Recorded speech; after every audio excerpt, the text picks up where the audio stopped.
Hello everyone and welcome back to Chaos Counseling with Sonic Adventure 2 Battle. Today's been a bit of a roller coaster in terms of what we were supposed to be streaming. Because again, the plan for today was to stream Phantasy Stars Edgelord, but that didn't really work out, so it's like, okay, we'll do more Born of Bread, but that game was both frustrating me and boring me. Hello again, Muffin. Glad you're here. So I kind of just had to decide, for my own sanity, I wanted to just play a game, because after seeing Sonic 3, I kind of wanted to play this game again. And since this is the Sonic game I have played more than any other Sonic game, I knew that this was a safe bet. Now, I will say I am unfortunately playing the version I downloaded off Xbox Live for the 360. This is not my preferred way to experience this game. I prefer playing the original GameCube version. And I had... What happens? I will never give up a fight. But yeah, I had every intention of playing the GameCube version of this game when I decided to stream this. Oh yeah, I love that he includes... I love that he says that in Sonic 3. Like, Sonic 3 very much was a game that was made by people who cared about the franchise. But because our GameCube AV adapters are not functioning, this is kind of the only option open to me for streaming this game. Unless I mean, I know that a lot of people say that the best version of the game is the original Dreamcast version, and while I do have a Dreamcast emulator now, I haven't really had... I think City Escape is one of the best video game songs ever. What you can't see, take my leave, I'll set you free. Follow me, set me free. Trust me and we will escape from the city. We'll make it through. Hi, Elmo Chow. Believe it or not, I don't actually hate you. Ouch. Chow's in Space 2! Now, I did consider, should I play Sonic Adventure 1 first before playing this? But I thought, well, I actually played Sonic Adventure 2 first, and then played Sonic Adventure 2nd. So I thought, in a weird way, streaming this one first would actually be, in a weird way, a lot more indicative of my personal experience with the franchise. But again, kind of back to what I was saying earlier, this is the Sonic game I have played more than any other Sonic game. And while I know it has very, very, very big problems, I honestly can't hate it. I'm trying to break the Chow crate. Let's see, this is the first Sonic game I'm playing with Sonic Generations, and City Escape is my favorite level. Well, I mean... Wait, why isn't it breaking? There we go.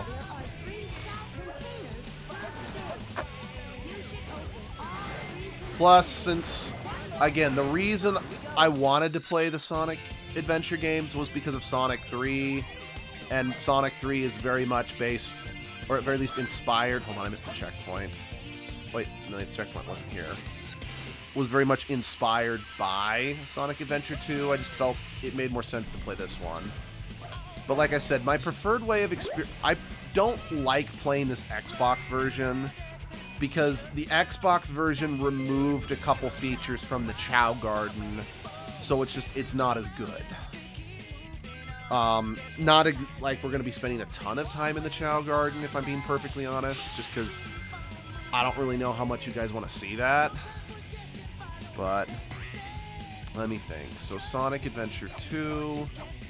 Now again, I was introduced to Sonic with the 2D Knights. I really need to play a Knights game. But yeah, I was first introduced to Sonic back on the Genesis, but I didn't own a Genesis, so unless I was over at a friend's house playing, I didn't really have a lot of experience with Sonic. So, but because, much like, say, Mega Man, like, I didn't really own any Mega Man games till I was older because I didn't have the consoles they were on or whatever. Sonic and Mega Man were both games that I was introduced at friends' house and I thought were pretty cool. So, I would consider myself to be fans of them. But anyway, I do think I plan on streaming the first Sonic Adventure at some point. Just because I think Sonic Adventure, the first Sonic Adventure does have a better story, despite Big the Cat being in the game. And quite frankly, I very much would really like to see Chaos on the big screen. Like, I really think Chaos... Let's see, and I haven't really seen much of the original Cityscape, except for the Reblox version, because Sega made a joint combination with Sonic and made a Roblox game. You can race Cityscape. Oh, except for the big truck. Yeah, no, I know that a lot of Sonic games have run into rights, or different aspects from Sonic games have run into rights issues throughout the years for one reason or another. Because, like, for example, the song Endless Possibilities from Sonic Unleashed, which I think is one of the best opening themes of a Sonic game ever. In fact, if it wasn't for Live and Learn, I'd say it was the best theme of a Sonic game. But that game has actually been kind of in development, or that song.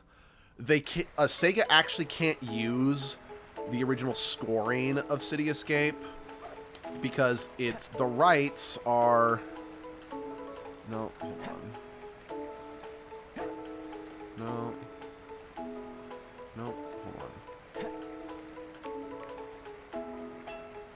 I know what button, like...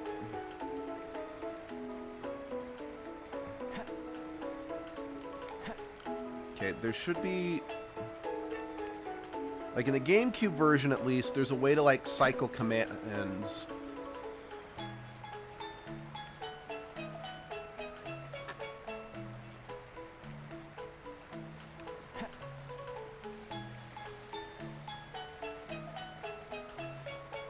That looks very different than the movie one. Oh, yeah, no kidding. Now, I know the best version of the Chow Garden to play is the Dreamcast version, because the Dreamcast version has, what's it called?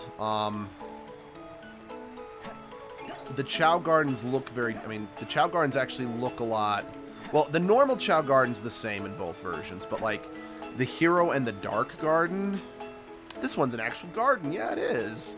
Because, like, the Hero and Dark Garden in particular are a lot better looking in the Dreamcast version. And like I said, I do actually have an ability... We do have the ability to stream the Dreamcast version now. But... oh, right. I can't actually... Right, I forgot about that little tidbit. This game of tag is boring. I'm out of here. Finally decided to show up, eh? Okay, bring it on! Monitor Bigfoot reporting to headquarters. Intruder has been located. Copy that.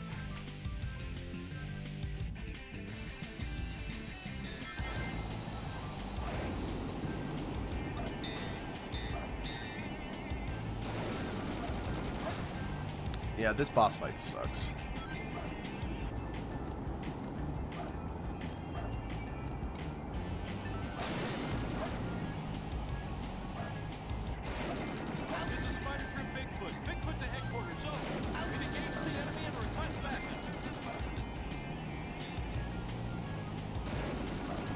You know, I remember thinking it was, like, really cool in Sonic, the Sonic 2 movie, when they actually introduced Gun to the film franchise. Sorry about that burp. What? That's not Metal Sonic. It all starts with this. A jewel containing the ultimate power. That's the Shadow's first edgy monologue. Now I know what's going on.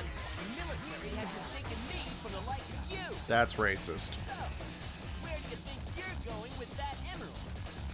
Again, I love that this game, because it's nostalgic, but whoever was in charge of the sound mixing needs to be fired because the music is too loud in the cutscenes.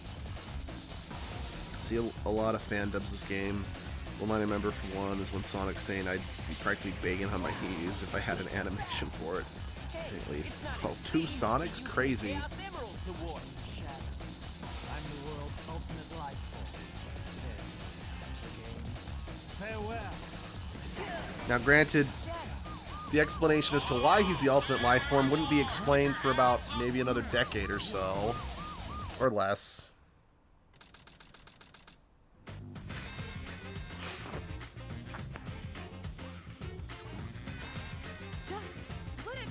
Now, for those who don't know, I believe the explanation we'd eventually get for what Shadow's deal was is that he's a hybrid between the hedgehogs and the Dark Arm aliens. That makes it very powerful. What the? Look who's calling who a thief. Also, fun fact, this was the very first time I was ever exposed to the name Eggman. Because, again, having been exposed to Sonic through the old cartoons and the old American versions of the Sega games, I thought his name really was Dr. Robotnik. Not realizing Dr. Robotnik is only what he was called in America. Or at least only in like the English translations anyway. Bits and pieces I can restore it. And by the way, that's not into it once I get back to the base. What's what I'm looking for? So yeah, when he was starting to be called Dr. Eggman, I'm like, wait, but his name's Dr. Robotnik. Yeah, we'll see about that, Batgirl. That's not Barbara Gordon. Or Cassandra Cain. Or Cassie Brown.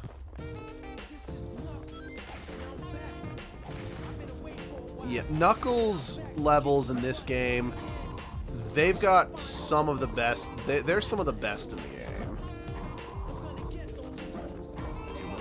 Knuckles levels... Yeah, no, I mean, again, the music is great, but it's not the ideal way. Yeah, just... It's too... If there weren't subtitles, you probably couldn't actually tell what the characters were saying half the time. Sorry, hold on.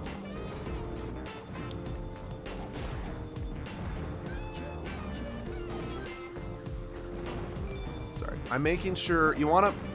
You need to make sure that everyone gets the key at least once in their individual stages.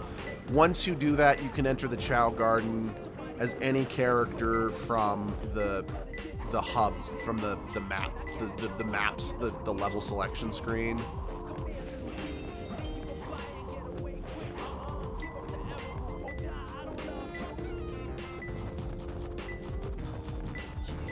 Yeah, Knuckles songs and levels in this game, a lot of them are rap songs. And unfortunately, because of that, Knuckles is the only character in the game that I really dislike his personal theme. Because his personal theme is... So, like, Sonic's personal theme, Tails' personal theme, Eggman's... Well, okay, I'm not crazy about Shadow's, even though it does fit his character. I'm just not crazy about it. Even Rouge's, they're all pretty good, but Knuckles... I don't really like Knuckles' theme that much. And again, I know it's Dragon. I'm very biased. And it is just because I don't like rap music very much. That's not to say I can't like it, because again, I like most of Knuckles' level songs in this game. I just don't find his personal theme all that inspired. Oh yeah, also, one thing that's kind of a downgrade, like, I don't know if this was the case in the original Dreamcast version, as I've never played it. I have heard it's better, though, but I haven't played it. But in Sonic Adventure 1, Knuckles' levels were also about finding Piece of the Master Emerald. Yeah, but the 3 radars all functioned at the same time, meaning that if you were standing next to an emerald piece, but it wasn't the first one, the radar would still ping. But as you guys saw, I spawned with an emerald piece above my head, and I wasn't getting a ping that there was anything there, which I think is dumb.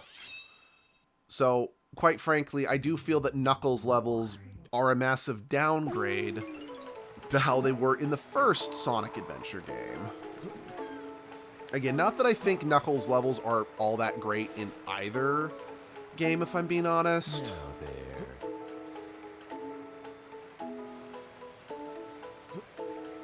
Oh, damn it. I was trying to do the glitch, and you ruined it. Maybe I can still do the... Because I think the sheep give run. Oh, that's right. The sheep is it's a balanced one, so yes, it gives run, but it doesn't give that much.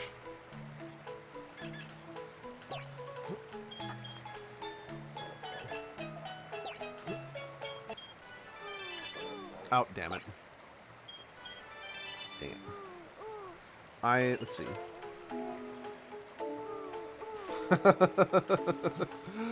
What? I mean, he'll only, like, just completely crush their hand or whatever. Here, just so you don't feel left out, have a peacock. Now there. Just real quick, let me make sure that you're properly under the influence of the good guys. So, my strategy, atypically with the first Chao Garden, is that I'll always make the 2 Chao you get here, one a Hero Chao, the other a Dark Chao. So that way, when they evolve, I unlock the Light and Dark Gardens simultaneously. And then I'll just move these Chaos into the different gardens. I know, I'm being racist by saying no, good Chao have to live in heaven and evil Chao have to go to hell or whatever. But, I don't know, just... it's a... Damn it. Damn it, I want it... Kid, I know you don't have a name yet because I can't take you to the name raider, but you were supposed to share the dragon. Both of you deserved a nice little dragon.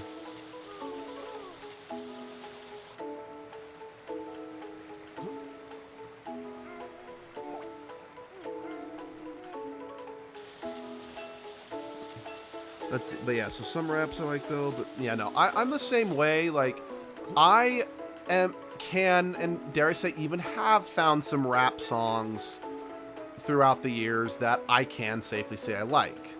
Like, case in point, I've always been kind of fond of Will Smith's, like the raps Will Smith did for his movies in the 90s, and actually, no, just the 90s, because I always liked the Men in Black rap. Heck, I even like the Wild Wild West rap, even though the Wild Wild West was not a good movie.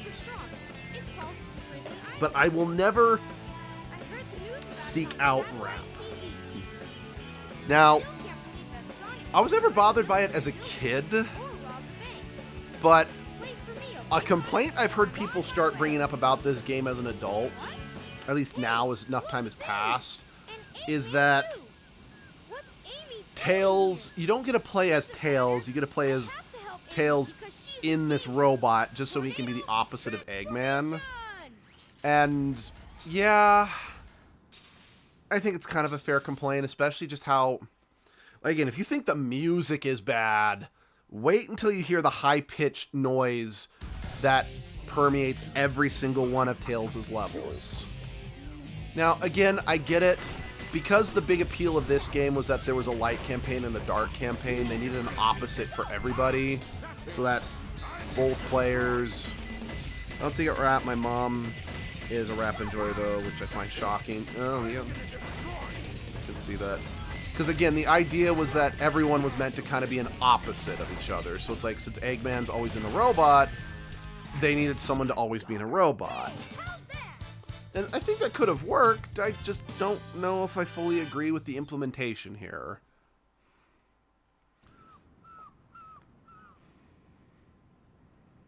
Still, I'll take this robot stuff over... I'll let you go. The next time we meet, you won't be so lucky. But what's what I'm looking for? I will take it over Big the Cat fishing in the first game. Actually, just thinking about it, Tails in this game and Eggman both inherited the level designs from what's it called? From Gamma's levels from this first Sonic Adventure game. You know, a game that I do actually want to track down and get, not because I know it's good, and if anything it might just frustrate me to hell and back, is, I mean, we've always joked about playing Sonic 06 on this channel, like that's nothing new, but now that I've actually learned more about it, especially since I found out that, what's his name, the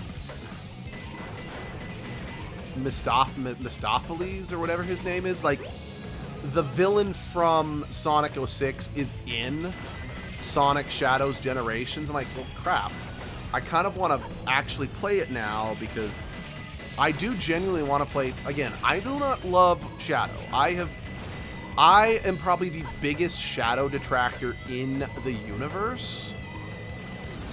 But I am... Oh, dear. I am genuinely interested in playing Sonic X Shadows Generation, oh dear, just because I've heard the story, the lore stuff it adds is genuinely kind of interesting. Also partially because, so I mean, okay, if you've seen Sonic 3, spoilers,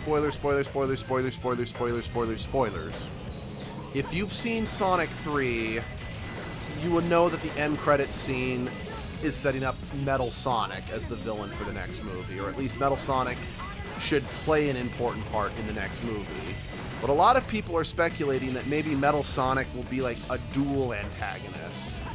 And given the fact that they clearly set up the villains from Shadow's game, combined with the fact that since, you know, Sonic X Shadows Generation actually was decently well received, there is a very real possibility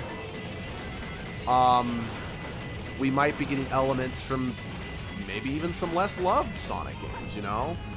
So,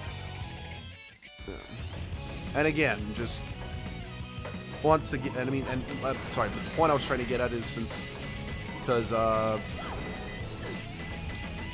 there may be elements brought in of the Dark Arms alien, since they do kind of set that up that Shadow is a hybrid. I do actually want to play a game that's supposed to be really good that features the Dark Arms aliens, because I'm amazed they're actually bringing back any elements from Shadow the Hedgehog because of how divisive that game was when it was when it first came out. Let's see, I get the lore. As added Sonic Shadow Generation is interesting. Okay, cool. Again, especially, but then again, Sonic X, well, then again, if Sonic X Shadows Generation was getting made period, which is clearly meant to be it's Shadow's first game since his controversial first outing, you know, I guess I shouldn't be too surprised they were bringing in elements from Sonic 06, since that's probably the other major controversial Sonic game. That being said, what I find interesting about just how much hate Sonic 06 gets and how much hate the Shadows game gets, I actually feel people might be starting to reevaluate those two games solely due to the fact that Sonic Boom Rise of Lyric exists. Because, I mean, I've never played Sonic Boom Rise of Lyric, I've just seen the gameplay videos and the reviews of it. But I think what it kind of boils down to is Sonic 06 and Shadow, as not great as they were, had an identity. They actually had some interesting things going for it. Whereas Rise of Lyric, according to a lot of people, again, I'm paraphrasing other people, I have not played it. Do not take what I say as gospel. Don't even take it all that seriously. I'm just kind of just bringing up like some consensus that I've seen amongst the communities, is that I'm like, as bad as those two games were, at least they brought something to the table, which is not something Rise of Lyric did. Everything that I've seen about Rise of Lyric is that it wasn't fun, it was glitchy, and it didn't bring anything interesting to the table. Because at least with both 06 and Shadow, like 06 had, I mean, both of them had interesting lore stuff. 06 had one of the best soundtracks in the franchise. It had Solaris and Methyles as the main villain. It introduced Silver. It brought Blaze back into the franchise in a big, well, brought her back. She hasn't really been prominent since. And then Shadow's game introduced the Dark Arm aliens and gave us a lot of wonderful memes. Okay, you can do the glitch with the chaos drives, but it's very hard to do, so I'm not really gonna try.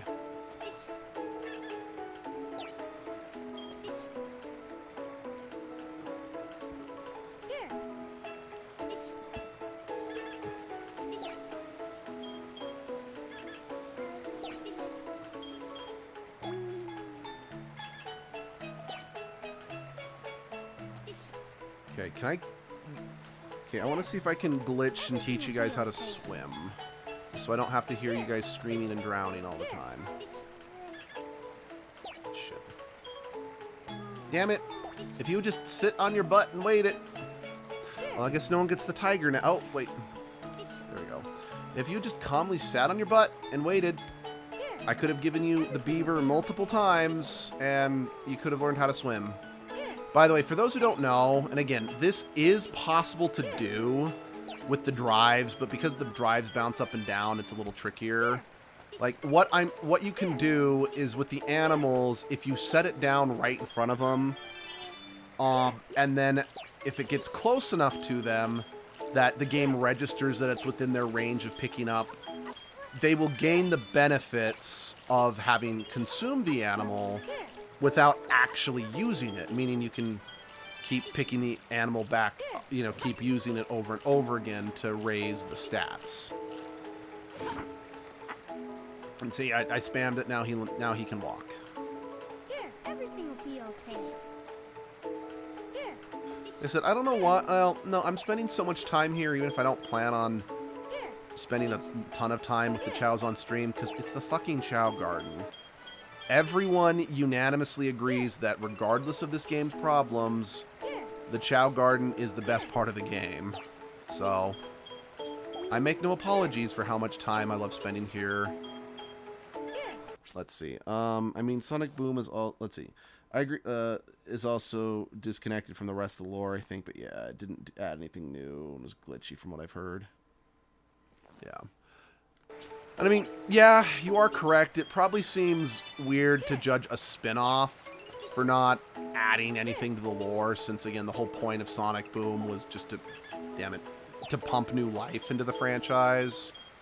Which, you know, fair enough. But doesn't excuse its frame rate issues. And I remember it's actually, there's a glitch in the game that makes it impossible to complete the game because one of the achievements doesn't properly check off the checklist. Jamie? Keep your voice down. Have no fear. Amy Rose is here. How'd you get here? Man, early 3D graphics. Well, if you gotta know, I caught a ride with Tails. That's a lie, because you were already sure on the you don't island need before my Tails help? got here. It looks like you could use it. The reason I'm in here is because of that fake hedgehog. You mean that black hedgehog? That's Did you racist. see it? Where is it now? If I tell ya, will you marry me? No way. I thought I had you this time.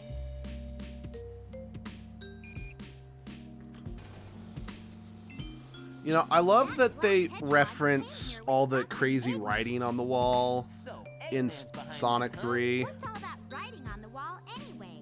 Did you write that? Wait for me, Sonic!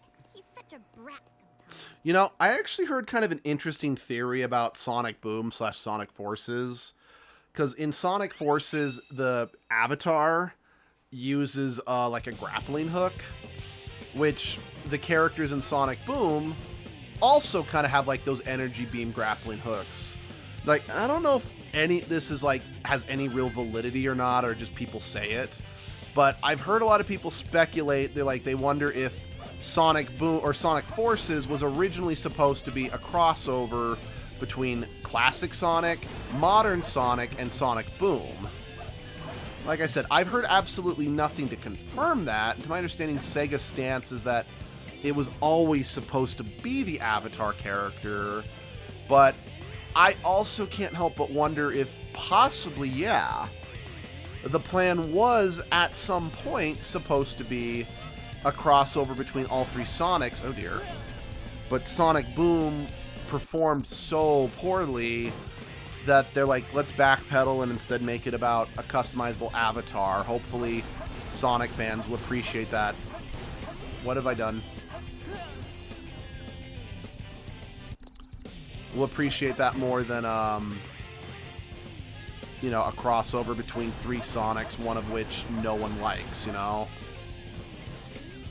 So, something else that was kind of funny. So, my experience with this game, we got the game, I don't remember if I think we rented it first and then bought it later, but because, you know, we only were allowed so much game time as kids, so we were encouraged to play games together. As a result, whenever we got a new game, the very first thing we always had to do was play the multiplayer. So Sunshine and I, we experienced a lot of these levels in multiplayer first. So when because like in multiplayer, you don't have to use the light dash anywhere, because, you know, once one person uses up the rings, the second person you're racing against can't follow up. So there was just always just springs wherever the light dash is required. So I remember when I got to that point when I finally got to play this game in single player, I'm like, well, how am I supposed to advance? The spring's gone. So, yeah. And there were a couple instances like that too, of just seeing subtle little differences between how the level design is in single player versus multiplayer. By the way, if it isn't obvious at this point, I've played this game a lot I've played this level in particular a lot, since I know where all like the hidden animals are.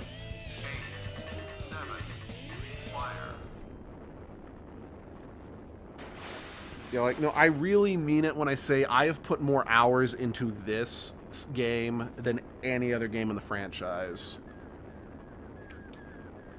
And it's 100% because of the Chao Gardens. Like, don't get me wrong, I do find the levels enjoyable enough on their own. At least the Sonic and Shadow ones, but wow, I am bad at this. But let's be real. I've played this game as much as I have purely because of the Chao Gardens. Yes!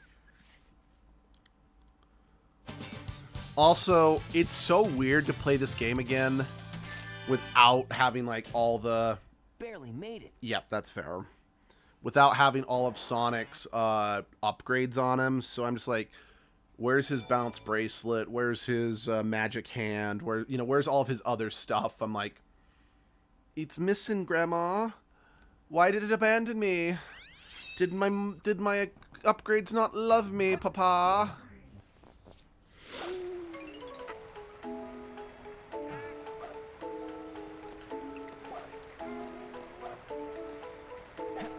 Gosh dang it, this is why you attend public school! Don't worry, buddy.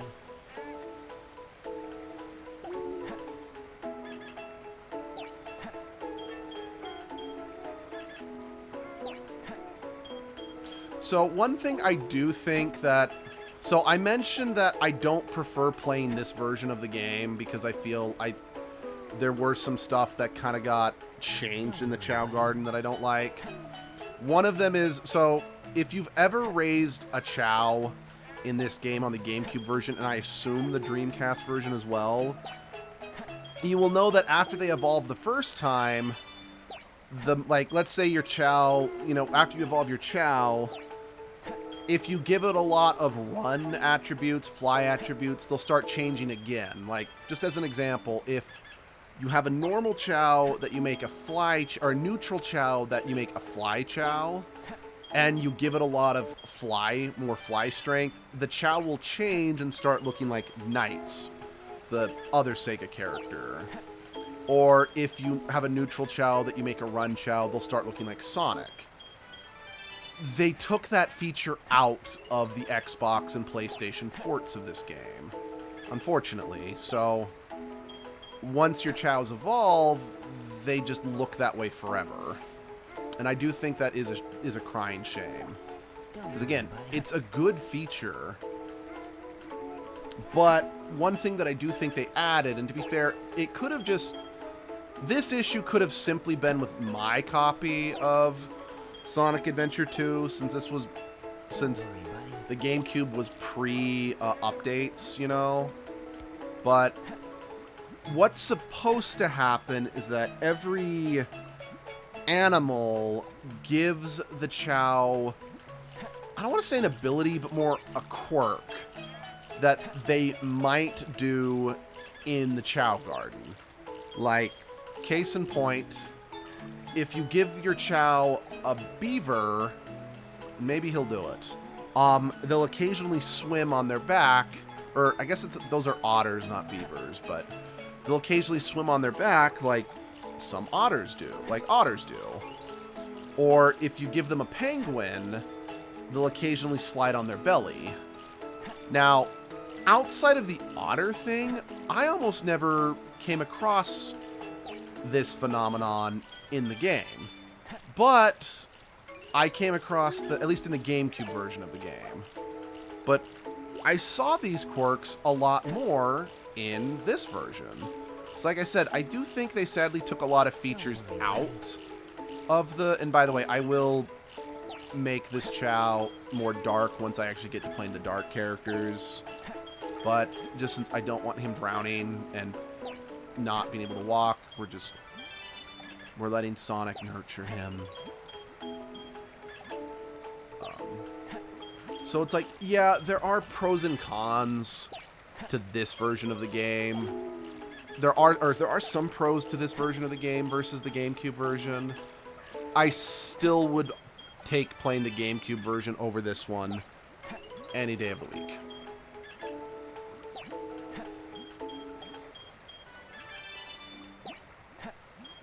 Like I said, I do have a Dreamcast emulator now, so I do really need to actually take the time to play that version of the game, just so I can actually experience some of the... Well, okay. So, while the Chao Gardens themselves look way cooler in the Dreamcast version, I know there's, like, supposedly another feature in there that's really cool. One thing that the Dreamcast version is missing is there's no Chao Karate. I guess you can have this one, too. Like, I seem to remember at one point learning that Chao Karate was invented for this game.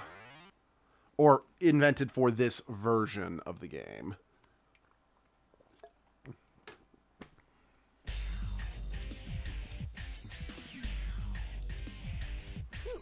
So far, so good. Hey, that's... That blue hedgehog again, of all places. I found you, Faker. Faker? I think you're I'm... the fake hedgehog have around always... here. You're comparing yourself to me? Huh. You're not even good enough to be I'll my make you eat those words. There's another reason why the sound designer of this game needs to be fired, because Get the chance. there are so many instances when the characters are talking over each other when they really shouldn't be.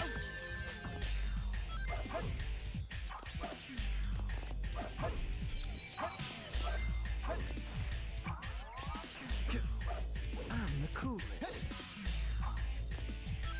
Oh, I see. So you're not just a hedgehog. I mean, considering hedgehogs are an actual animal we can pick up, no, I'm not just a hedgehog. It's no use. Green 4... Wait, did I skip the cutscene? No, okay, no, I didn't.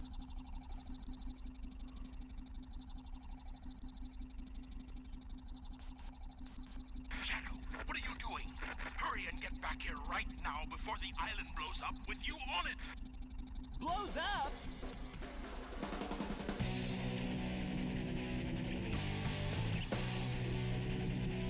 Gotta get out of here. Find Amy and Tails. Right away. You know, one thing I am kind of curious about, so it would be established, I don't know if it was at first established in Sonic 06 or the Shadows game, because I don't 100% know which one came first. But we now know that Shadow's golden bracelets are actually power inhibitors, you know, limiting just how powerful, how much of his power he can use at any given moment. I'm kind of curious, it's like, was that always intended for Shadow when he was introduced in this game? Or was that something, or were the gold rings just a aesthetic that they thought looked kind of cool and made him edgy, you know? I'm assuming it's the latter, given the fact that, I mean, spoilers for this almost 30-year-old game. Well, I guess it's closer to over, like, maybe 26 years old at this point. I don't remember. Shadow, you know, dies at the end of this game. And I'm pretty sure they never intended for Shadow to come back. Like, I'm pretty sure it was supposed to be, this is it for Shadow.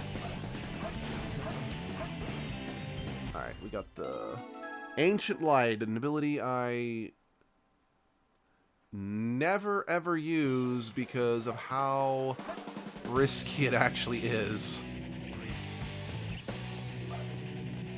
Yeah, you know, that's another thing that I've noticed. So, this game really, like, I mean, yes, I know Sonic Adventure and I think Sonic 3D Blast were the real first 3D Sonic games, but the power-ups and upgrades you can get in this game really emphasize the fact that the developers were clearly not 100% sure how to adjust a number of Sonic mechanics into the third dimension. Wait, I don't have the balance bracelet yet, so if I'm right on top of it, can I break it? No.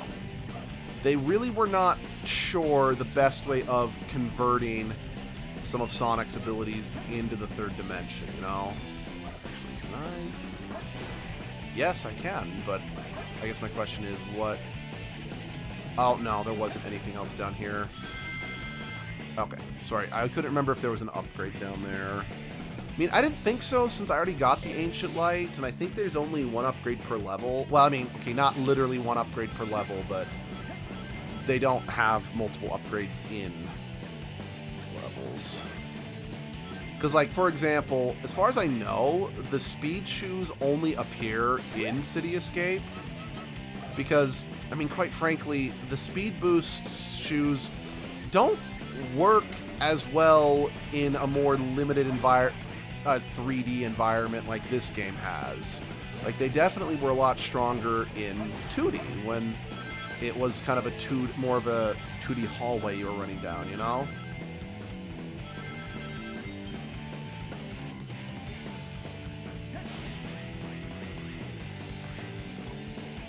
Whee!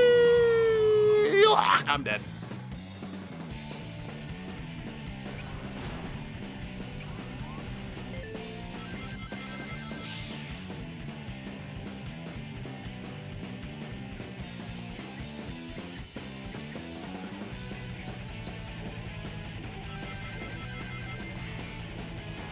You know, and again, what I do, I don't think he started the trope, or, like, I'm pretty sure edgelords did exist before Shadow, but I know that a lot of people, especially in my generation, were well and truly introduced to the edgelord archetype and concept because of Shadow.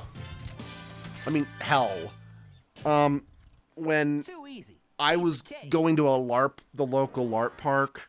Well, I mean, the local art park closed, but as edgelord, and a kid asked me what my character's name was, and I said, well, edgelord doesn't have a name, but you can call him edgelord. They're like, oh, edgelord, you mean like Shadow?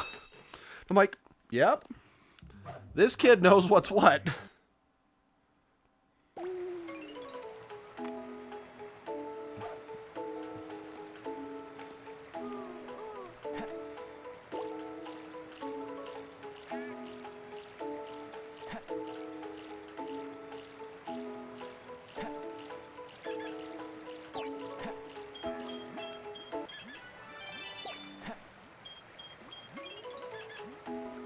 You know, I remember as a kid, me and Sunshine, we wanted to we bought like the colored eggs from the black market, and we're like, we want to make like colored themed chow, basically. So we got a pink egg, and we gave them a bunch of rabbits, you know, because the rabbits are pink, you know, and then I got a yellow chow, gave them the cheetah, you know, that sort of thing. So when the chows grew up and for whatever reason, the rabbit parts for whatever reason turned yellow, oh, we were ticked. Because it's like, you ruined our well-planned symmetry or whatever. It's like, yeah, no, it was... Sunshine and I did a lot of crazy crap with the chows as kids. We did a lot of... I mean, heck, my personal private chow garden that I made on my personal private memory card, I basically had like my main chow, who I'm like, yeah, he's like my man whore chow, because basically I was having him breed with every colored chow I could, trying to make like the hybrid color chows, which, I mean, okay, I say that like that's something funny, but let's be real, most people probably did that to some extent because it was cool to see. It was like, I discovered you could do it when my main chow bred with my lime green chow. So I got a normal chow, at least, you know, one that changes colors like the normal chow. But instead of being blue and yellow, it was lime green and neon yellow. So when I made it a hero chow, it went from being, you know, green with yellow highlights to yellow with green highlights. And then I actually got it, yay, the shovel claws! And then I got one that was like all black, which, because I had him breed with a black chow, and yeah, it was, you know, a normal chow, and it technically changed colors, but again, because it was like black on black, it was really hard to tell. I think I might have gotten a brown one too, I don't remember. I know I got at least 3 uniquely colored chows. I don't remember beyond that though. And again, my original plan is I was thinking I was going to make a new file on my private memory card, just so I could actually, like, rather than raising my own chow, I could just kind of show you the chow I had from childhood.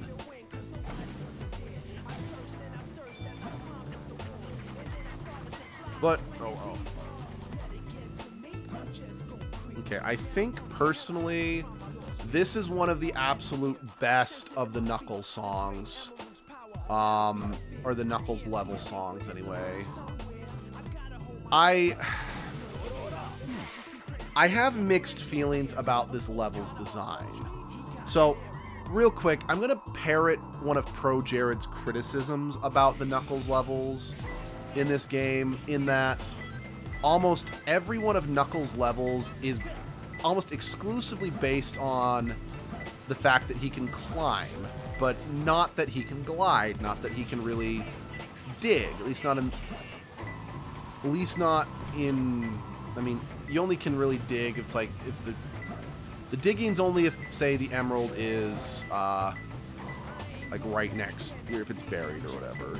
The problem is that I have with it is that this is arguably one of his bigger levels, Now again, Pro Jared did say that this is one of his better levels because of how widespread it is, and I do technically agree with that.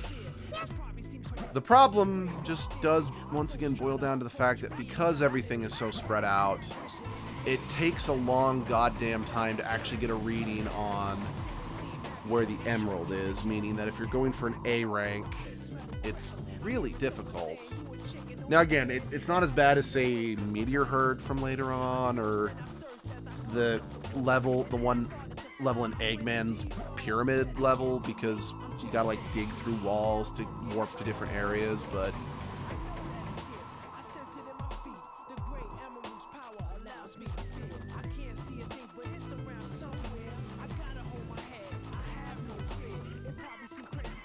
yeah, I remember as a kid, I like really just convinced myself that the Knuckles levels were the best ones. But that was just because Knuckles was my favorite Sonic character for years. And he remained my favorite Sonic character until I learned about Espio.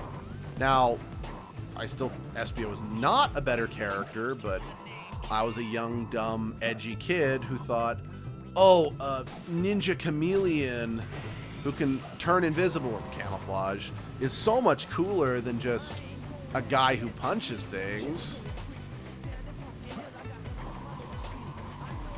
Because I was dumb.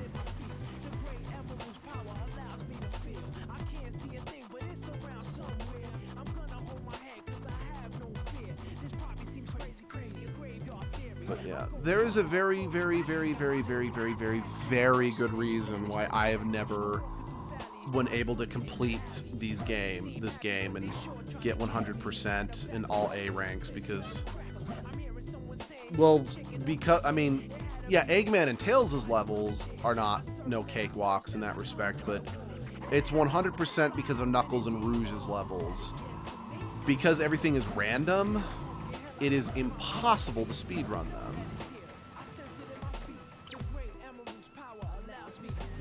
What? And what's more, these hints, if you use the hints, it counts against you. Or it counts against your score, so... Okay.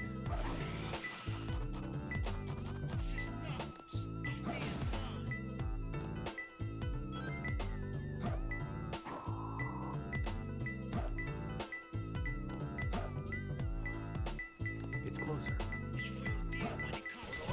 One more lap.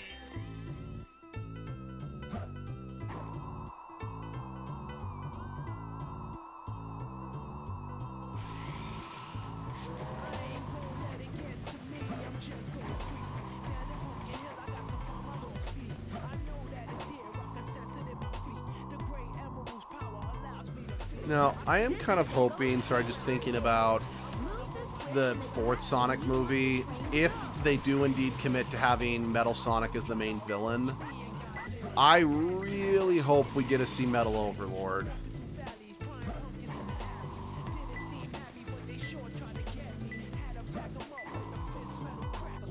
Oh.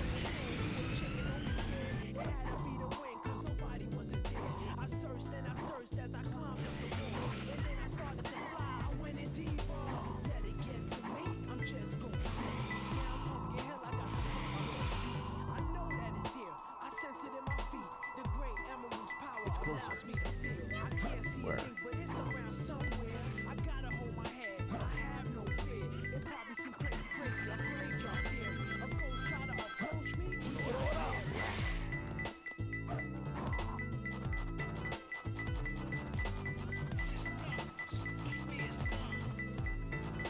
I don't see it.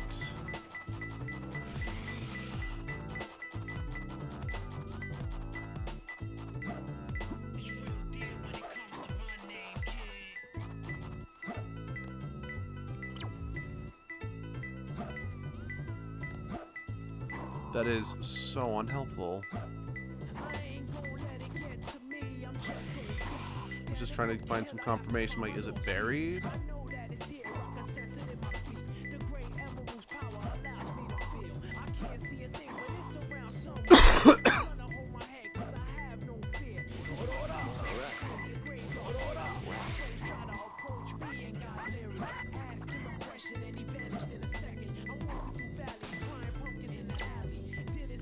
Yeah, I got that part.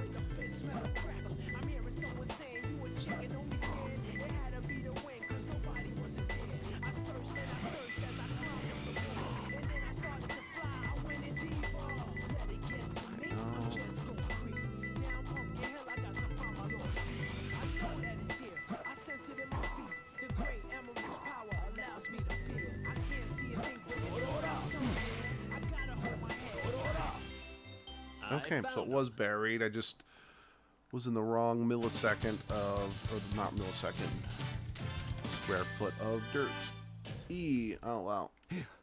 That was tough. That was better than I thought I was gonna get. I'm not gonna lie.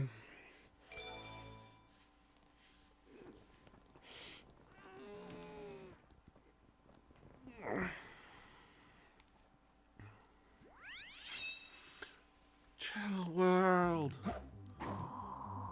So, fun fact, me and my cousins who all played these games, we, like, no joke, we thought Chow was pronounced Cheo for the longest time.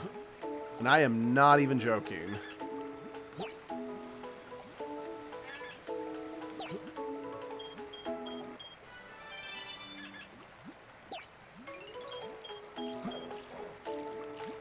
Oh yeah, did you see how he was kind of on his back right there? That was because of the beaver we gave him.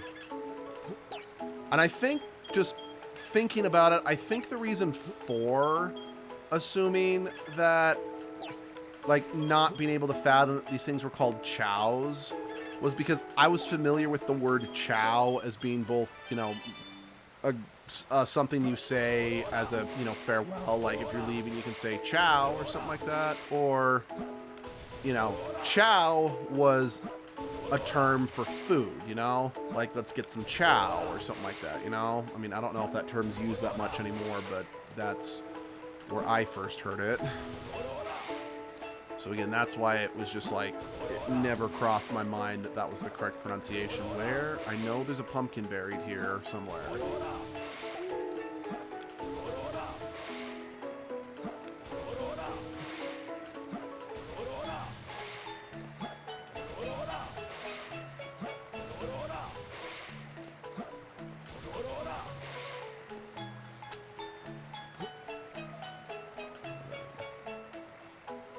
Hey, buddy.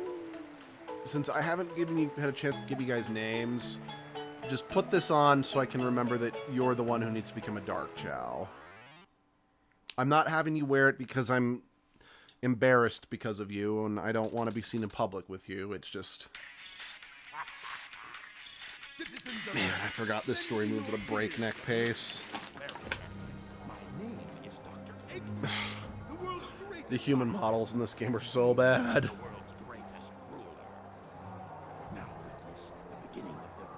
Empire of all time.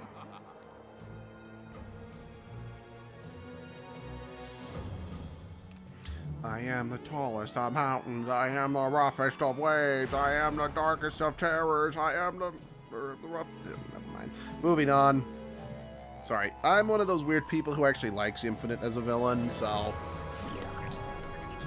Oh, right. I forgot that the face of the cannon before it opens up looks like Eggman's face.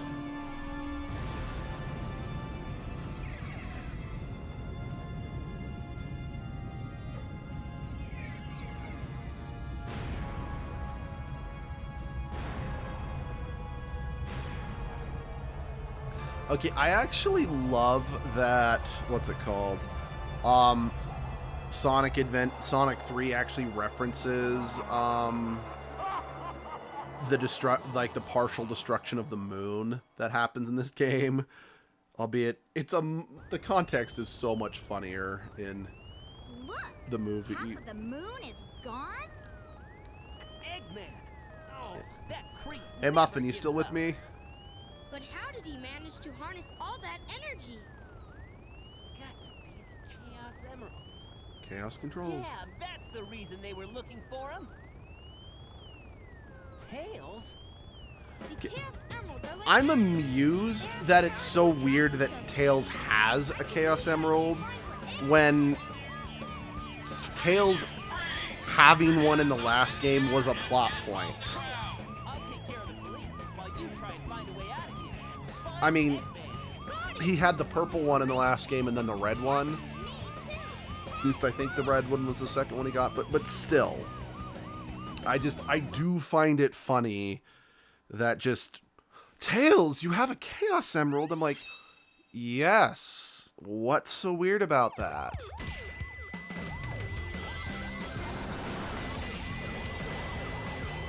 Yeah, I think this was the Tails level I replayed the most.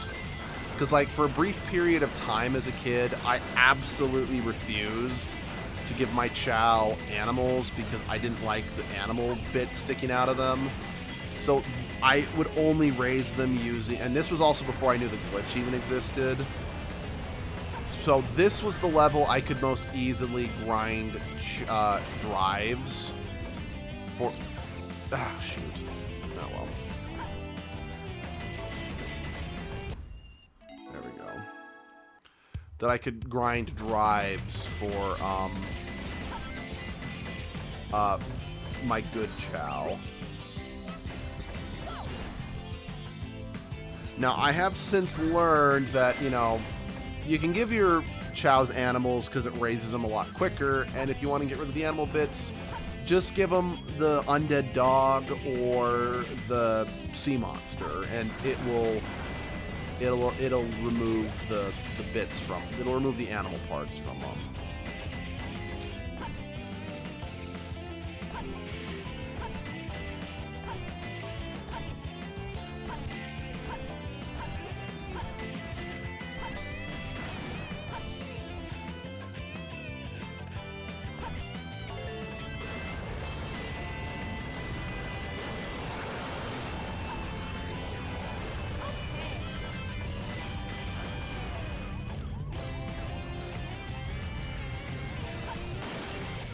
So fun fact, if you didn't know, actually let me see if I can see it, show you. Down here, if you miss, because of kind of how finicky the buttons for the jetpack could be, they actually programmed a bumper down there for people who accidentally missed the jump. So it was one of those things that every time I played this level, I always made sure to purposely hit it, because I'm like, that's fun. It's like, I know about a secret. There you go.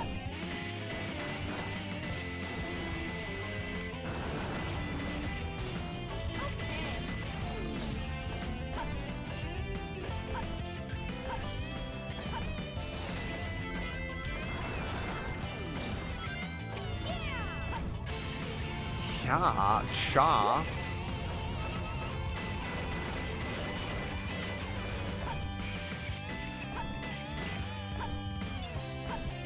Take that, trap.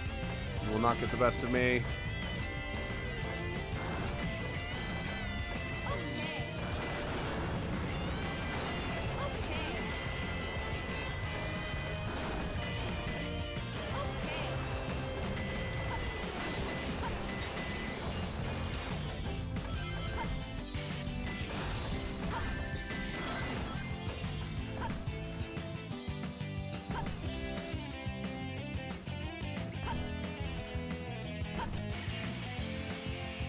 Alright, I need the Mystic Melody to do this.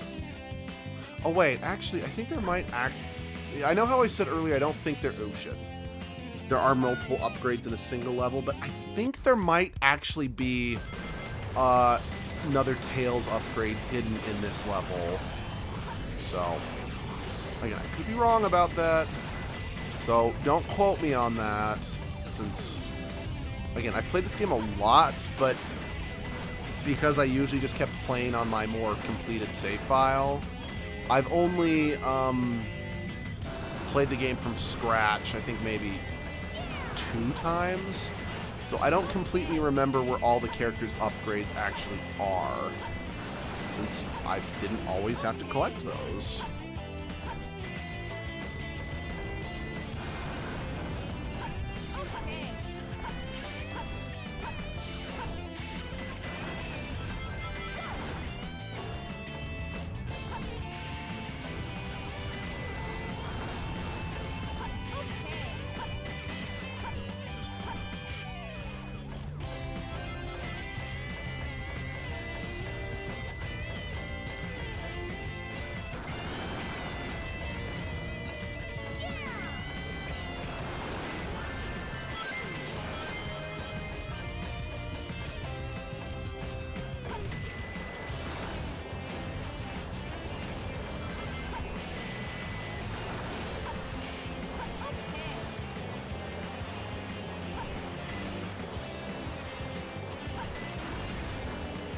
You know, I think this is, just thinking about it, I think this might be the only Sonic piece of... Oh, wait, no. What I'm thinking of is not another upgrade. I'm thinking about the missile that's behind there that you can use to get that Phoenix. But I really think this is only the second time that we've done anything Sonic-related for the channel. Oh, wait, no. I played Sonic Frontiers, so it's the third one. But... again, it is funny to me, just A, given how popular Sonic is, as well as given the fact that Kendall and I, or Flays, were both pretty gung-ho about doing more Sonic stuff earlier in the channel's lifetime. Because both of us really wanted to do Sonic Unleashed for the channel, because we both had good memories of that. And, nope.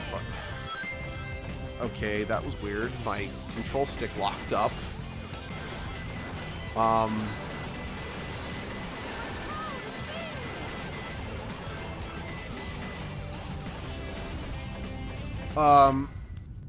did it! And again, Kendall and I, we were half joking, but also totally serious that we kind of wanted to do Sonic 06 for the channel. That was easy. Because we both absolutely adored that game's soundtrack. But...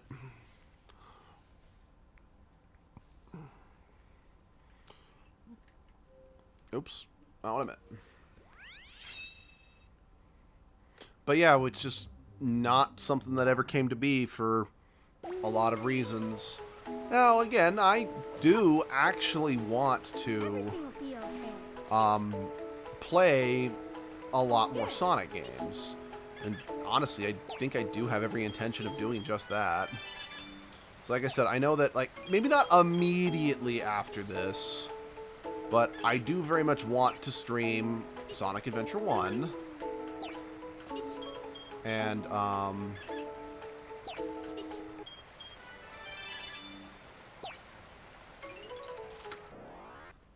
I know I do at some point want to do Unleashed.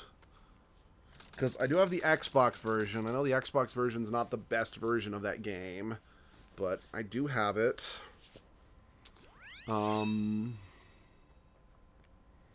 I do very much want to get Sonic X Shadow Generations. I didn't expect the inside of the mines to be like this. This is going to be tougher than I thought.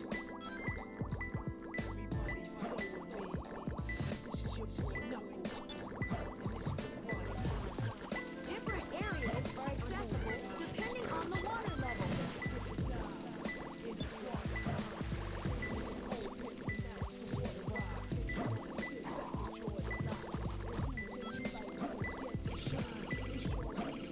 Oh, no. Completely wrong with that assumption.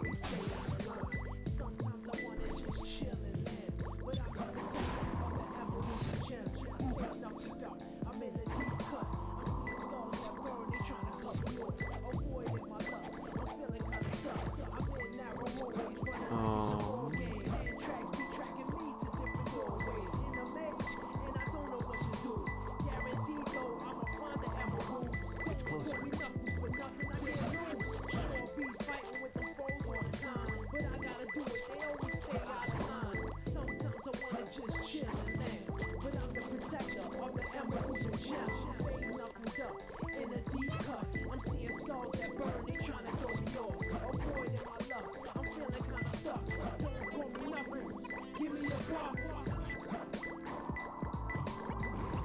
Yeah, it's not the one we're looking for, but I can fucking see it, so I'm gonna grab it. Damn it. Maybe I'll grab it. 2 more left. Oh, there it is. 1 more left. Where is that? There's that shaft. So, for anyone who wants to play this game, this is actually kind of crucial, especially for the last section of the game.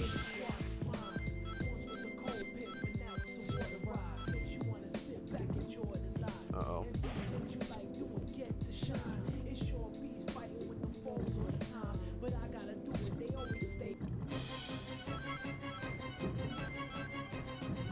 messed up. Woo! But make sure you lower the level to its lowest point so you can get down here and get this air necklace. Because its name is exactly as it sounds. It lets you breathe underwater. Yeah. This is crucial because Knuckles' level in the final story of the game, he is underwater like 99% of the time. So if you don't have this, Knuckles' section in the final part of the game is astronomically harder. So, yeah, they included this in as a secret upgrade for him, for those who know how to who knew how to find it, as just kind of a reward to help help them get through that final section of the game.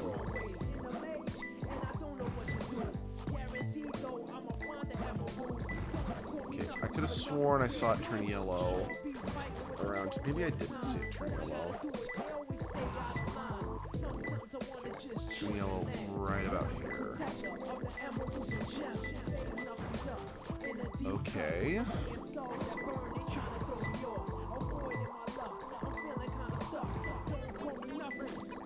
Let's see.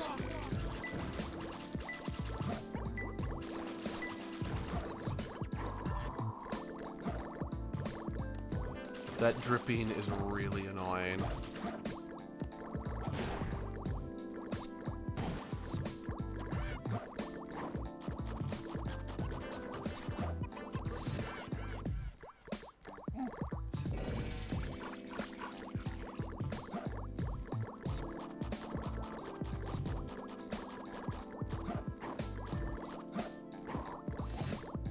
Okay, yeah. Suggestion, please. Come on. Three schools arguing.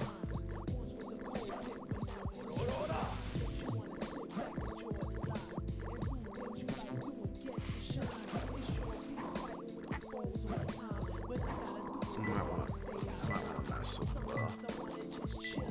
as well.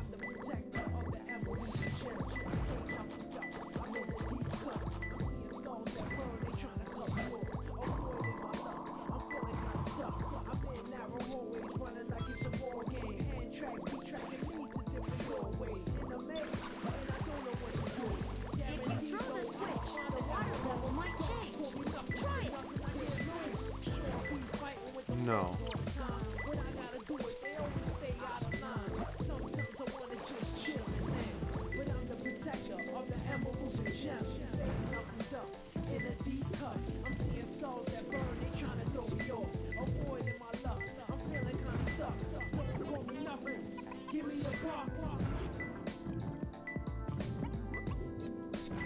Oh wait, I think, okay, I shouldn't have raised it to that level.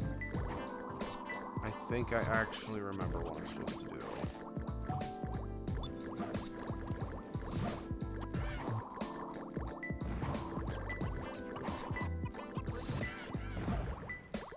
And I could be wrong, but if I remember correctly...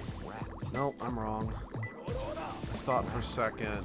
Because I know in some levels that if you dig in certain points, it will actually... They're like secret passages to another room.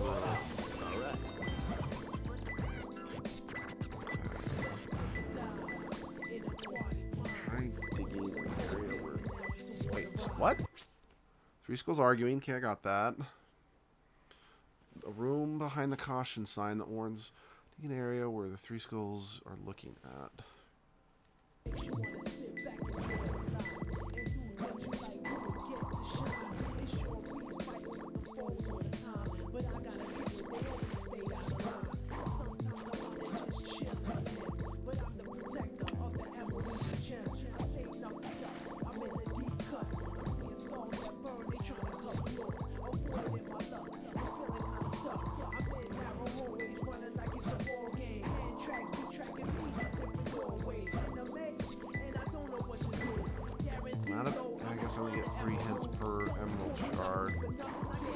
I'm not sure.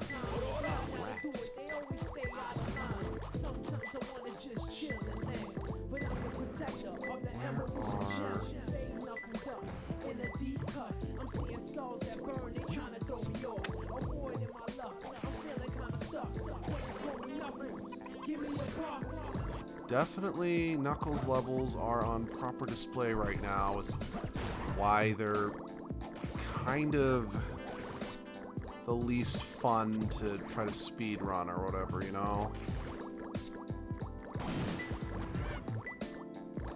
Three skulls.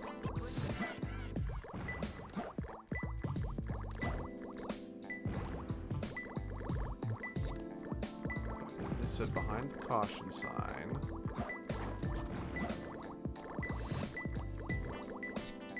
Oh, okay. Alright, here we go. Right, I forgot that when it's not at the lowest point, there's a room back here.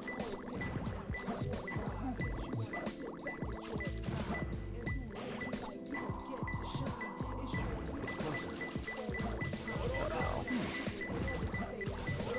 Rats. Yeah, okay. Alright, that's on me. Like I said, I mean, just because I knew that going down that shaft would take me to the air necklace, I completely forgot there was other areas you could access if the water level was higher.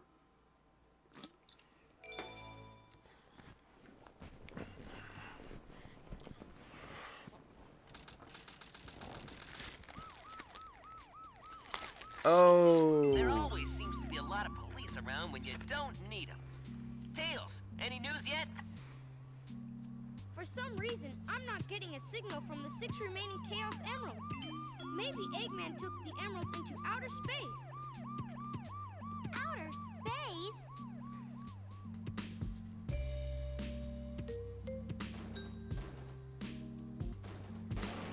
Knuckles! Hey guys, long time no see.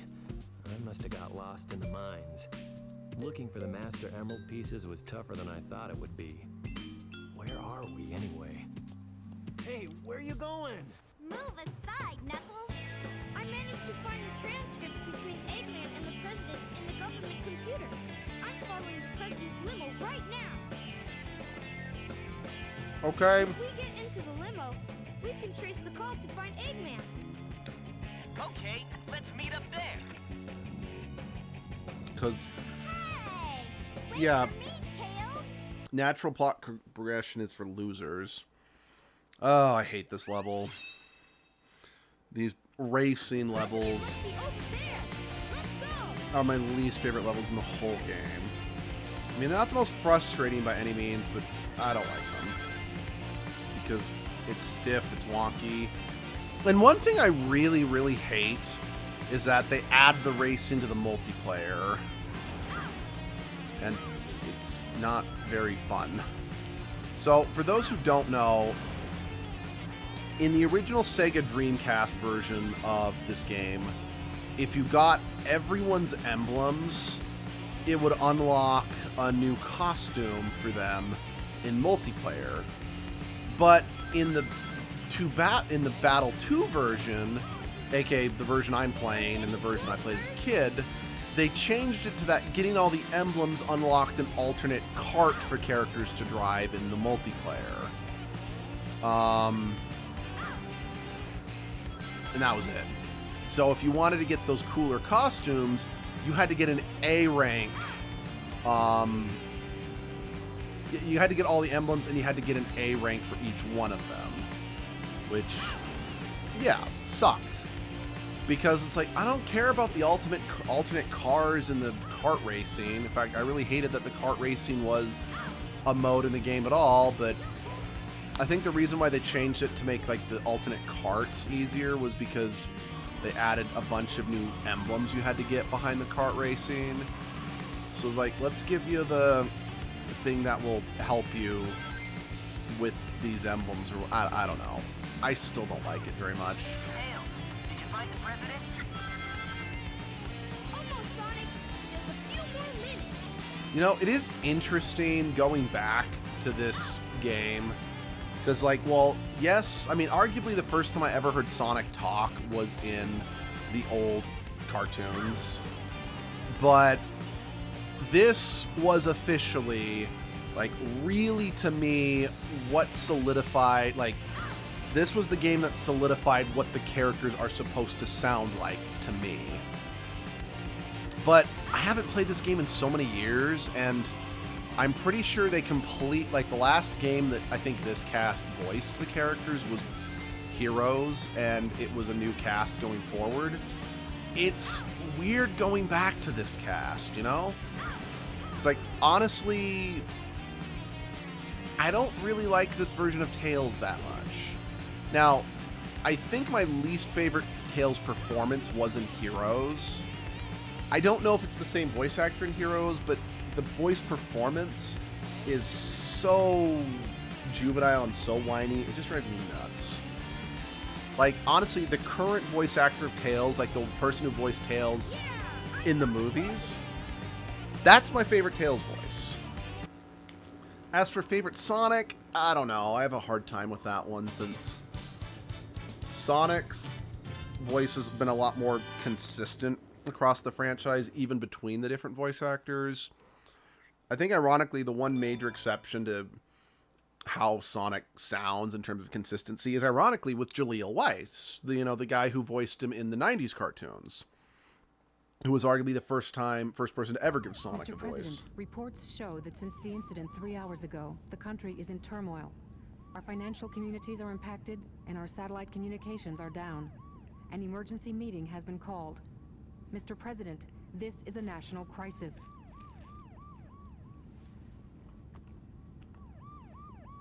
Spare me the details. Exactly just what is it that you want? Dr. Eggman. Well, That delivery is so weird, then, shall we, Mr. because President? I won't bore you with all the clearly the way that sentence was written is that he's meant to be asking Dr. Eggman what he wants.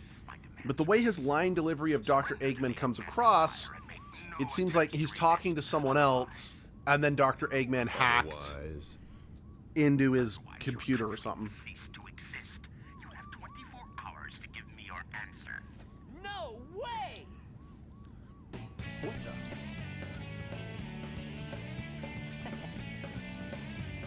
Sonic, Eggman Empire. Yeah, right. What the heck's going on here? Don't Oh, worry, no. Mr. President. What did you Everything's do? under control. Just leave it to us. Got it, Tails? I got it!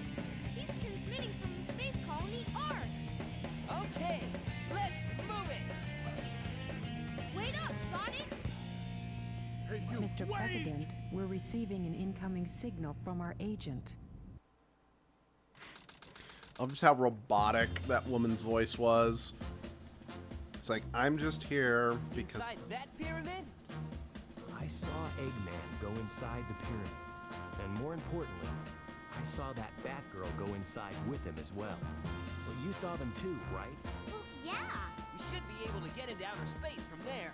I How don't do you what know this that? space colony is all about, but I'll find and destroy that cannon, and then kick their imperial butts. All right. I'll go and find the entrance.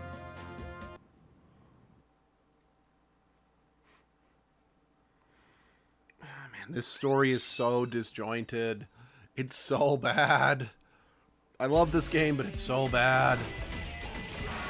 Like, I do still prefer this game to Sonic Adventure, but, yeah, Sonic Adventure's story was, for the most part, much more, it was much better. Okay.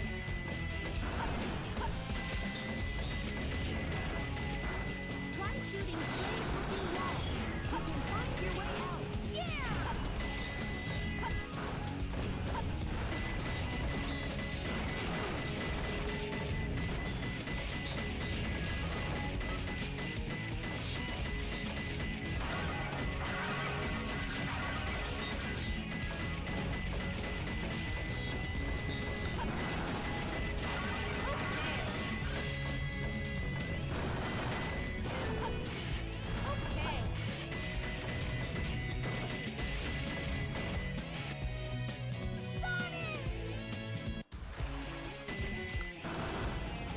Well, whoops.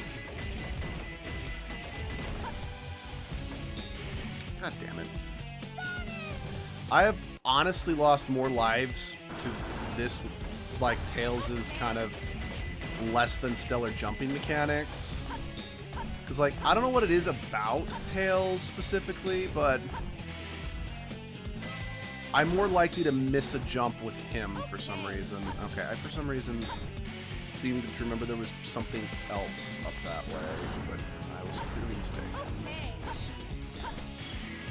Oh, come on. That's another thing that often gets me killed as Tails, is that an Eggman is while you're hovering, if even a pixel of you touches something and you keep pressing forward, it pushes you down, like, in seconds. Damn it.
Yeah, I mean, I know technically the problem is that I'm charging forward too fast, but again, technically the whole point of Sonic games is to go fast, you know?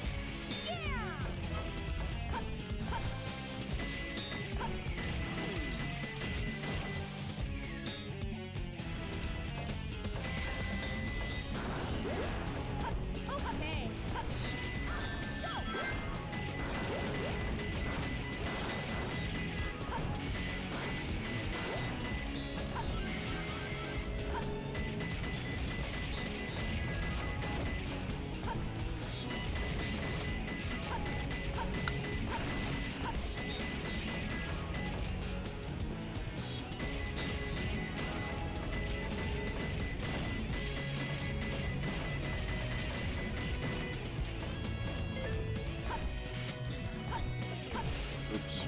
Not what I meant.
Okay. I did it! That was not my finest showing.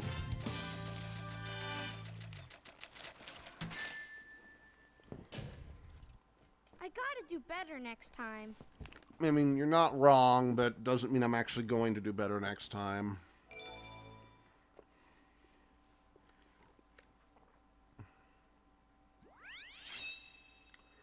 Pyramid Cave. Alright. Yeah. I do remember this is my absolute least favorite Sonic level in the whole game. Music's good though, but quite frankly, Sonic having good music just kind of goes without saying, you know? Honestly, it would be weirder at this point if a Sonic game didn't have good music. Then again, I would argue Forces kind of hit that. Not that Forces had bad music, but it had unimpressive music compared to what the franchise had had before that point, you know?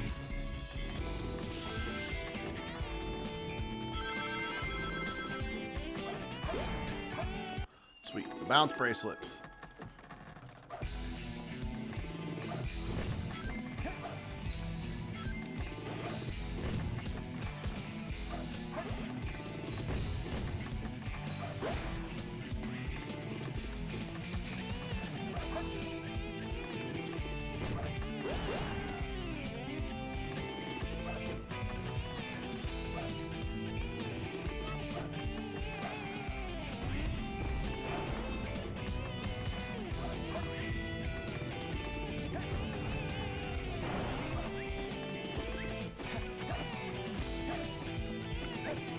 Damn it.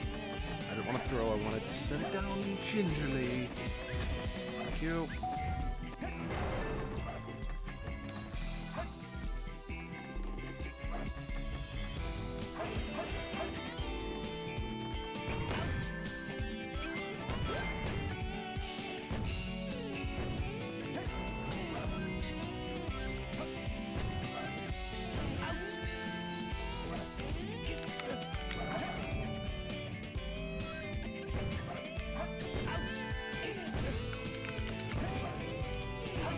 Oh, fuck.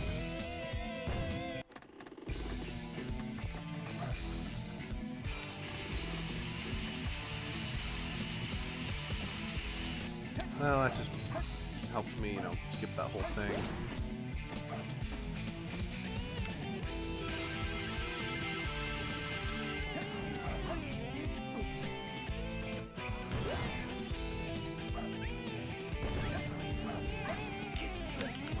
Piss off, spooks.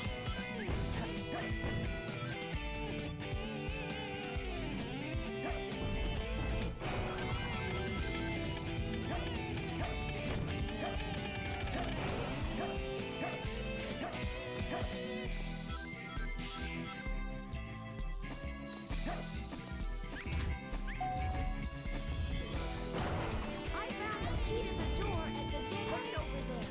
Bring it here to open the door.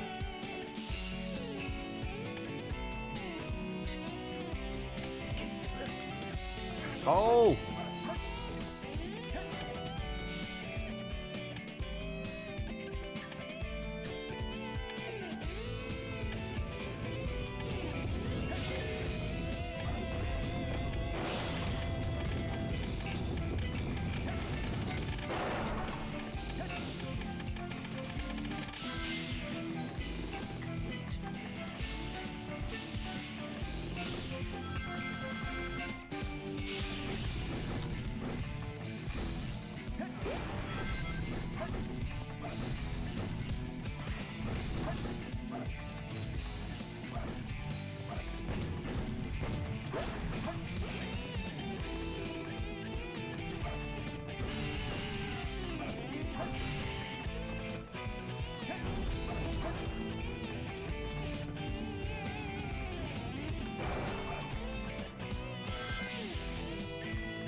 Victory. Yes! Okay. Okay. Once I get my results. Okay. Yeah. Barely made it. Are you gonna sit right? No, you're not gonna sit right there. Okay. I guess once we get in the next level and I can pause, I'm going to need to use the bathroom real quick. Looks like we're heading toward the center of the base. That egghead sure loves mechanical things, doesn't he? I I'll wonder bet he why. has 1 or 2 spaceships lying around here somewhere. The door's locked. We need a key to get in there. No problem. We can find it. Right, Knuckles? What? Why do I have to find the key? We're counting on you, buddy. The world's greatest treasure hunter. Since when? You just made that up, Sonic, just to get Knuckles to do what you want.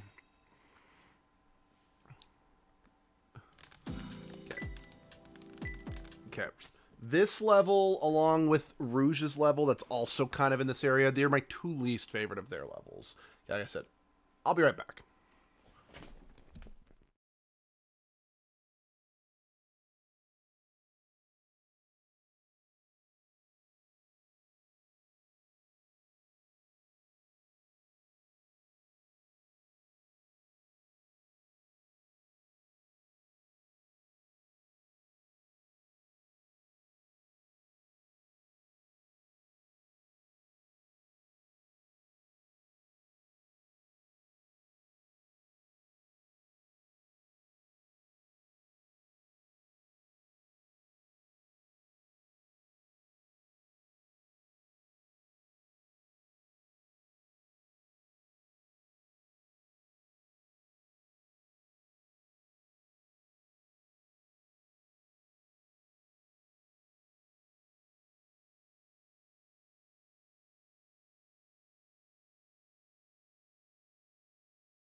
Oh.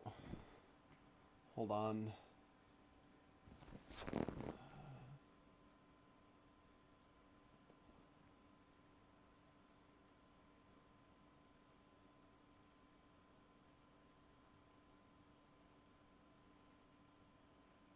Oh, wait. Right. Of course, I'm paused. Of course, there's no sound. I probably didn't need to do that fix. I am smart. SMRT. Watch the hourglass. Alright, Doors close when time is up.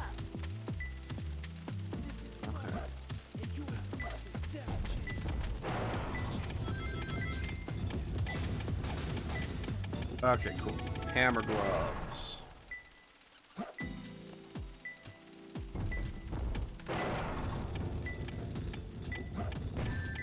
Ow.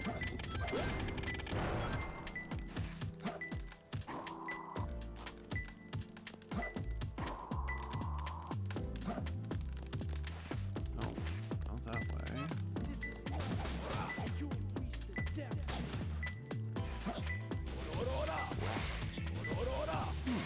I don't know why, but I always liked just that noise that Knuckles made when he digs. I literally do not know why. Again, I like it as much as I do, but I do.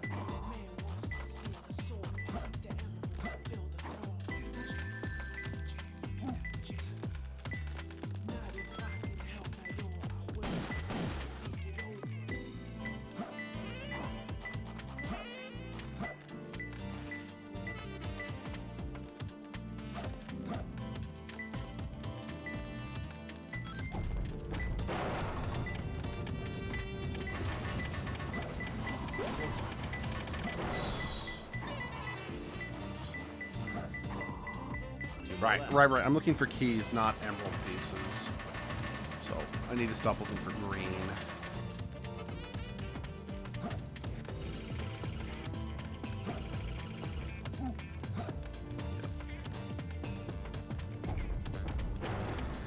Yeah. This is definitely one of the levels that... So, what's what I'm looking for? again, I'm parodying Pro Jared a little here with his criticisms of this game. Oh, fell asleep midstream. Was tired. Oh, I'm so. Do you need to go, Muffin? I completely respect that if you need to go, because if you're tired, I mean, again, stay if you want. Like, I'm not telling you to be gone, but I won't take it personally if you do need to leave. But yeah, again, like I said, I'm gonna be parodying Pro Jared a little here, but one of his biggest criticisms of Knuckles' stages in this game is that they're focused a little too entirely on the verticality rather than the other Knuckles' other abilities, which probably they should have focused on more given the console, because this originally released on the Dreamcast and it didn't have any real way of controlling the camera. Anyway, let's see. Don't worry, I wasn't bored, just tired. I've gotten a lot of sleep. Yeah, no, I have the same issues. I have not been sleeping well. Well, I haven't slept well in like a year at this point.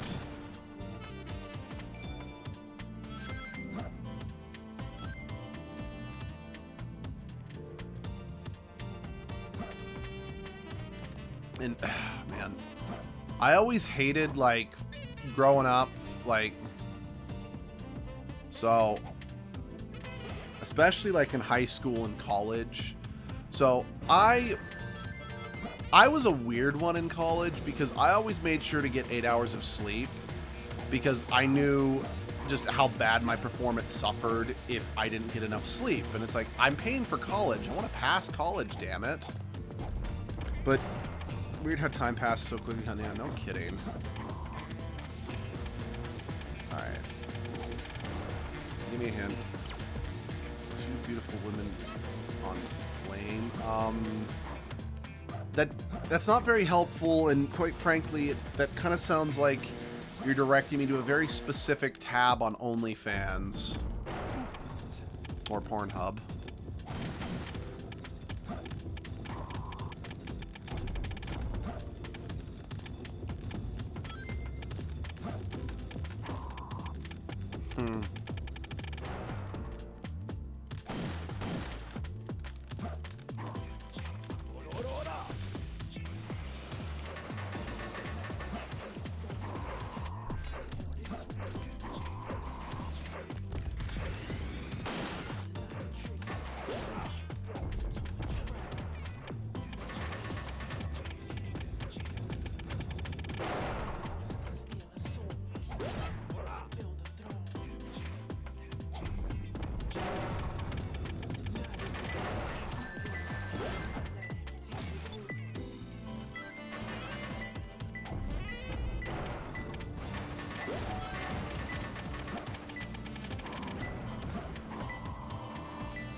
That's a good motivation. It makes sense. You're more just watching your time and the teacher's time, since at that point you choose to continue school. Yeah.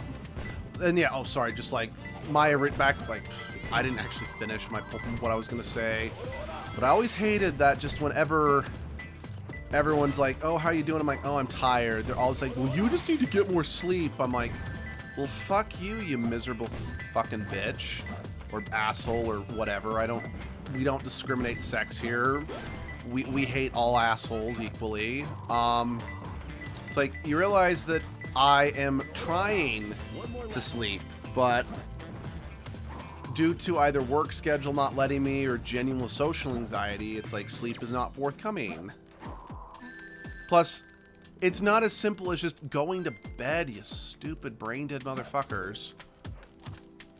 Sorry, I apologize for getting very, you know, arguably antagonistic there, but I'm sure many people have dealt with people like that who basically give you just very patronizing, like if you've got a problem, like a real problem, like, oh, I'm depressed, or oh, I'm struggling to sleep, you know, something that's an actual medical condition that you can't just overcome, and they just give you a very patronizing, well, it's like, well, you just need to do it, or you need to stop staying up late. When I'm like, I'm not staying up late, you mouth-breathing moron. Yeah, there's a lot of factors in sleep length, quality, and other stuff. It's like...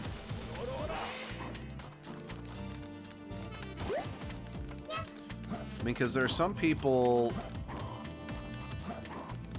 What is it? Sleep apnea is the condition where, like, you don't get enough oxygen when you sleep, right? And while I know for the most part it's not difficult, I have met someone who has to sleep with an oxygen machine for fear of suffocating in their sleep because they don't get enough oxygen to their brains. Again, that has nothing to do with them not getting enough sleep. It's something that it's like... Sleeping's difficult because they have to wear an oxygen mask, and it's not comfortable. Is that an extremely, you know, severe circumstance? I'm like, well, yeah, but that's all the more reason you shouldn't just be a freaking douchebag and, you know, try to tell someone who's genuinely suffering because of a lack of sleep, they just need to get to sleep, get more sleep or whatever. Genuinely scary, I didn't know that was a thing. I know it's stupid kinds of rare. Like, they even told me it's like, most people who have sleep apnea, again, if it is sleep apnea, I could be remembering their exact diagnosis incorrectly, so don't quote me on that, so please don't quote me on that. But yeah, there are issues, like a lot of issues that a person can run into that stops them from getting sleep. Okay, so that's blue.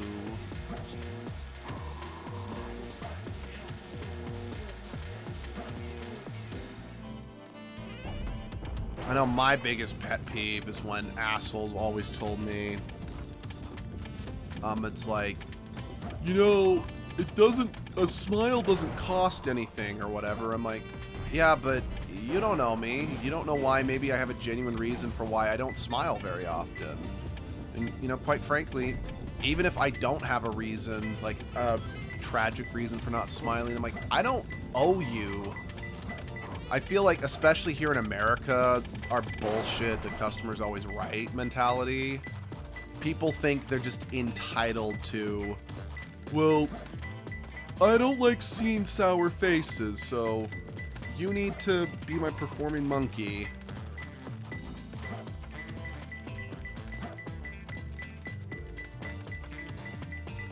Come on, camera. Ugh.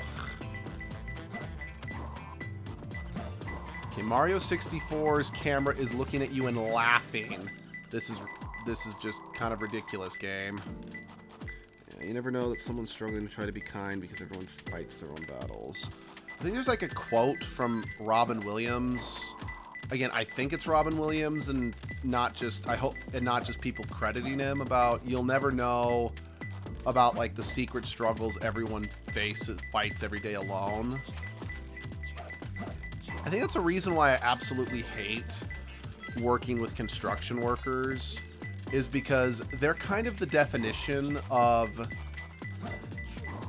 only, they kind of believe that only their way of, their, like, how do I put this? Have you ever met a person that is constantly like, well, that, I didn't deal with that, therefore that's not an issue, or you know what I mean? That they're only able to look at the world through their experience, and if anyone has like any even remotely different experience to them, it's like not valid or not real. Yeah, construction workers are the definition of that, because I'm constantly like, I need you to do this of, you know, basic vehicle thing. I'm like, I have never done that in my life. How do you do that? What do you mean you haven't done it? I learned to do this when I was 4, and my family were not mechanically inclined. I've never really learned anything about hooking up a trailer, you know, all this other stuff, because it's like, I was taught other things when I was a kid. But because these knobheads are only able to view the world through their narrow scope, yeah.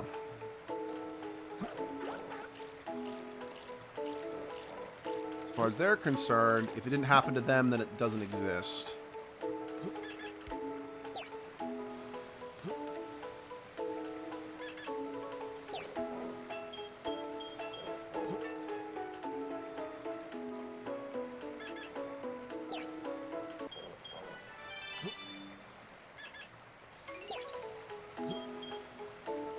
Yeah, I've heard about him. He's very right. I smile and I try to keep on going, but I'm struggling.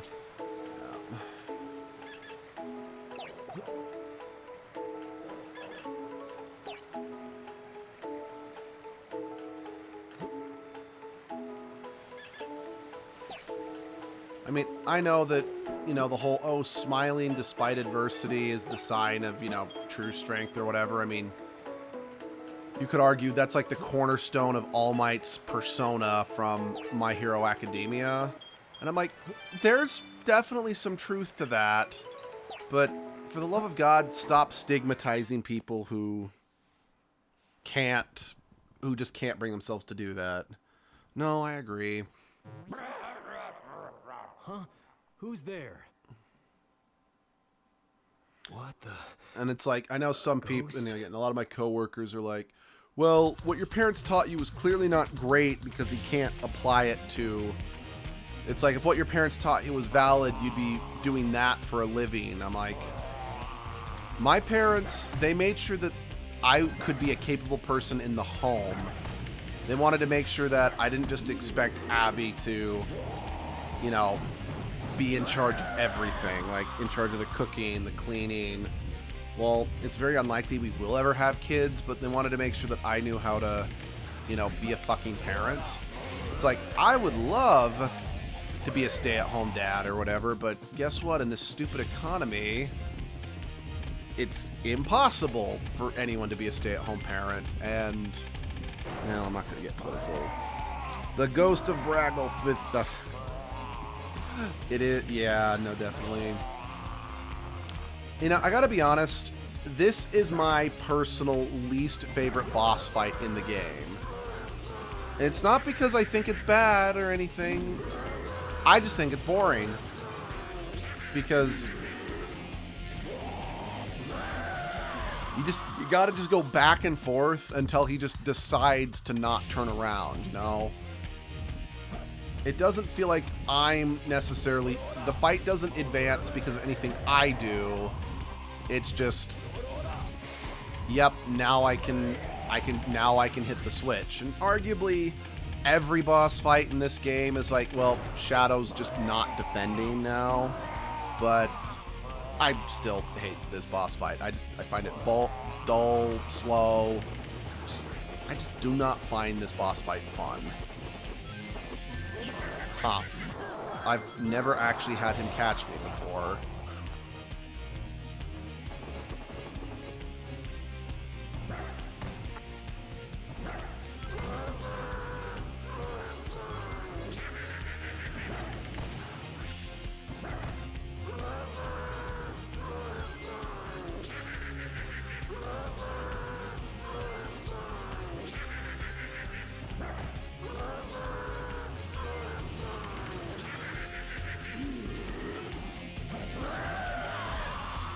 Hey, could next time there's a Mario and Sonic at the Olympic Games, Knuckles should really ask Luigi to, you know, capture this guy with his poltergust, and tell King Boo to keep his, you know, shitty minions out of Sonic's games.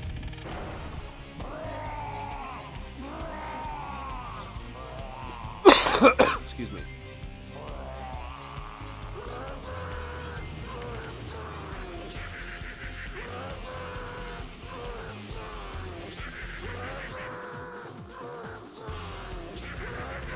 I'll read that in just a second.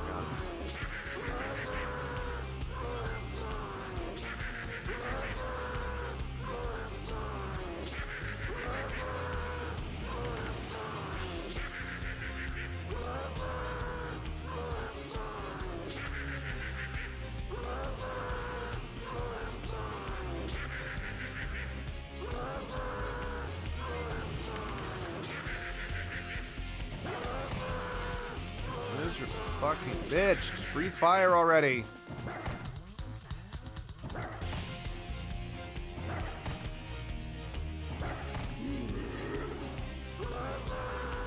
Ugh.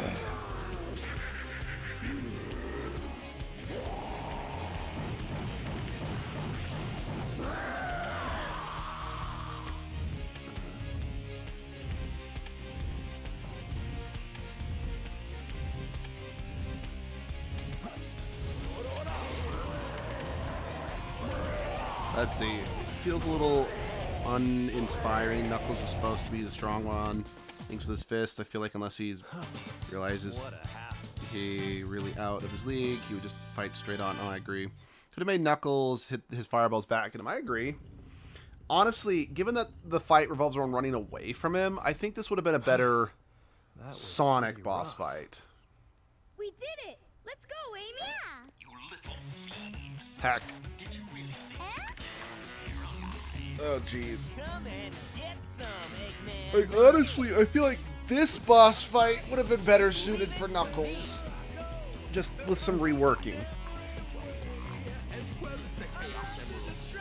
This is probably one of the worst examples of the sound drowning out the audio. I'm the Eggman. The Eggman.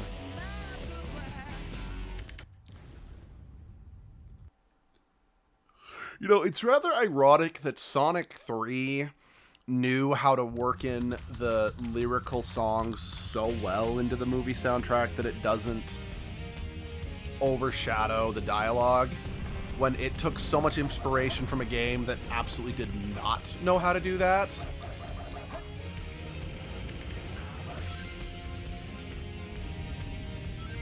Now, something me and my older brother strongly disagreed about as kids, I didn't mind this particular boss fight. If anything, I thought it was perfectly serviceable. And I absolutely hated the ghost boss fight we just did. Whereas my older brother said this boss fight was crap, and the ghost boss fight was fun. Again, something I fervently disagreed with him on. Because this one's not, I don't think it's fun, but it's not all that frustrating. Whereas, like I've stated, I personally find the ghost boss fight to be, ouch, really damn frustrating.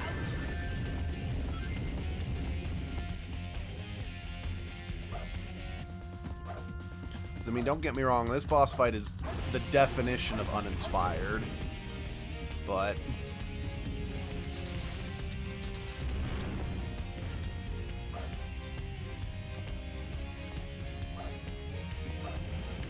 not to mention it's easy, but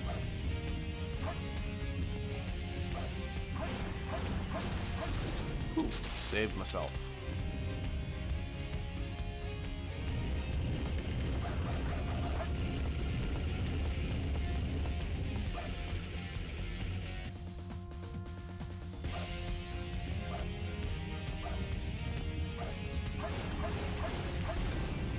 Gotcha. Knuckles kicks his big stony butt. No, seriously. I really feel they should have found a way to like, Knuckles could have like punched the fist back to stun him and then run around the back and climbed up him or something. Just, I really feel those two boss fights should have been swapped. Sonic should have fought the Ghost and Knuckles should have fought the giant Sphinx Pharaoh guy.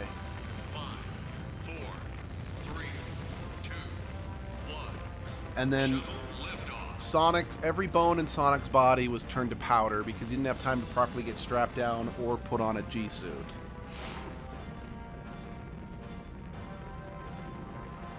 You know, I realize, so playing this is the first time I've turned my Xbox 360 on in, geez, over a year at this point. Just since there are so few, well, no. Wait, no, I turned it on to stream Halo Reach.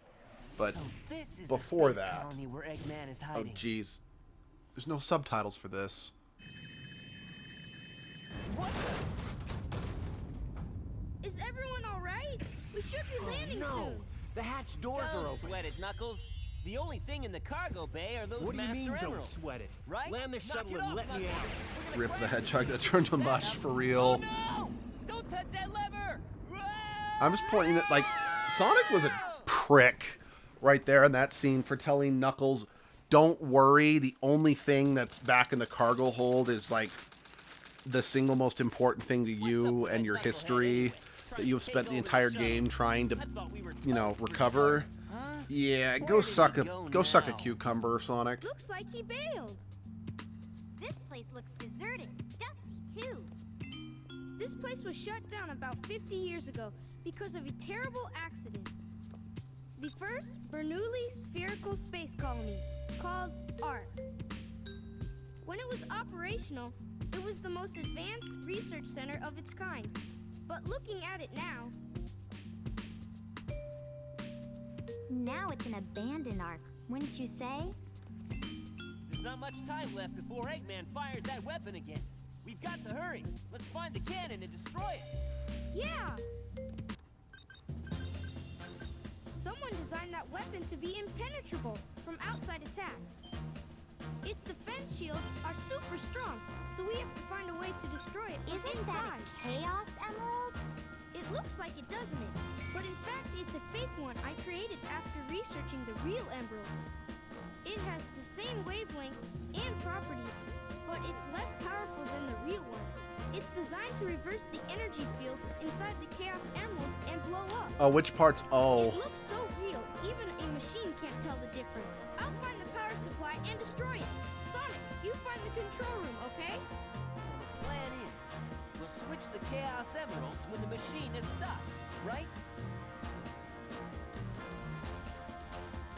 I hate you! You guys always leave me behind and have Yep, the all fake fun. emerald. Why didn't you just bring her with you, Tails? I'm just throwing that out there. I don't feel there's any particular reason to leave her behind on this one. Okay. Yay. This is arguably the most frustrating of all of Tails' levels, since this is the one where, like, the whole game you're basically just encouraged to just mash the B button or whatever, but this one starts adding, like, a gravity mechanic that if you mash B all the time, you can get sucked out into space.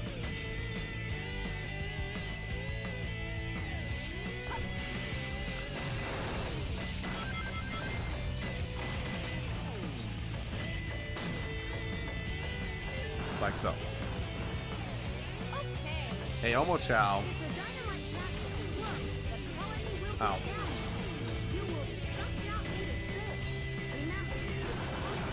Yeah, I know, Omo Chow. I was trying to get you sucked out into space, but it didn't work.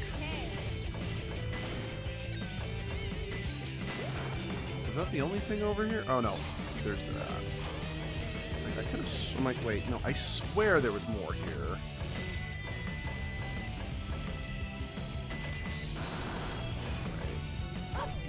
Oh. Shit, at this moment, Tails knew he fucked up. Because, yeah, like, those platforms, I don't have Tails' Mystic Melody yet, so I can't use those platforms. I can't use that platform yet. I don't remember where to get Tails' Mystic Melody. Oh, shit! Well, that was awkward. Right.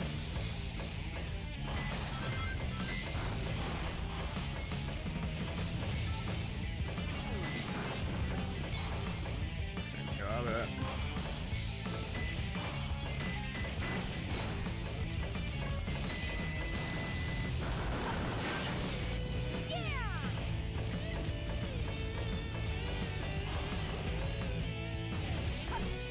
So, fun fact, when this game first came out, let's see, last time I remember seeing Omocha was in the wanted poster in the background of a recent game. Yeah, he's pretty infamous. So, as a kid, I think this was, Sunshine's very first Sonic game ever. I could be wrong, but I know that for the most part, Sonic was a franchise I more was into because I'm the one who had a friend who had a Sega Genesis. But when we saw ads for this, I mean, and don't get me wrong, we did all watch some of the Sonic cartoons as kids, so all three of me and my siblings were aware of Sonic, but I remember when this game came out, Sunshine was telling me that the main villain of the game was Shadow. And I told him, like, Sunshine, the main villain of any Sonic game is always Robotnik. Now, obviously, I was incorrect.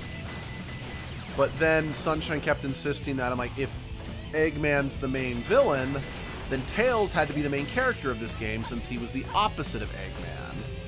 And I'm like, well, Sunshine, just because they're like the opposite characters thematically didn't necessarily mean one or the other, that their counterpart had to be the main character. I don't know, it's an argument that I've always remembered about this game that is just completely pointless between just two kids that matters in no way, shape, or form, but it's like, as kids, it's the most important thing to you, winning that stupid argument about whether or not Shadow or Robotnik was the main villain. So when you could argue, I mean, arguably more and more nowadays, Eggman hasn't been the main villain of the games. Like, yeah, he's like a driving antagonist, but there's always been like some bigger villain that requires at least some form of temporary alliance, you know? Because I think you could say it kind of started with Chaos, but I'd say it really kind of got the ball rolling with the Bio-Lizard and Gerald Robotnik.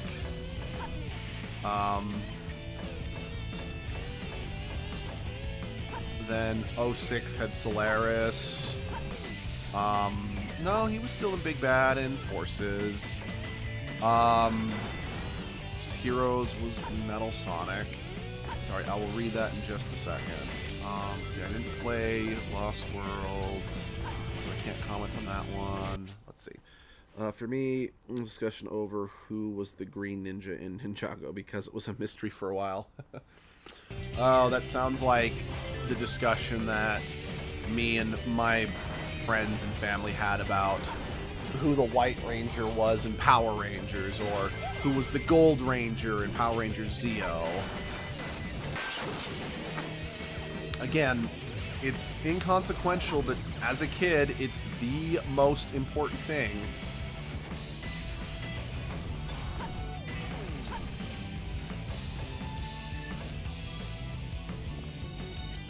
Did I miss something? Like, I'm fairly certain I'm supposed to get the cannon upgrade in this level, but I don't have it yet.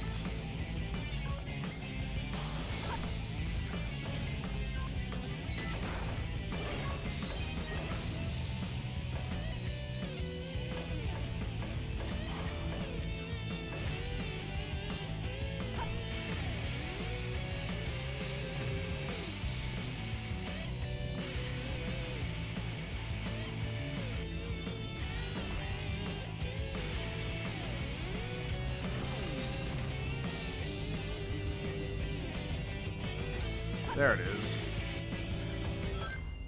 Bazooka!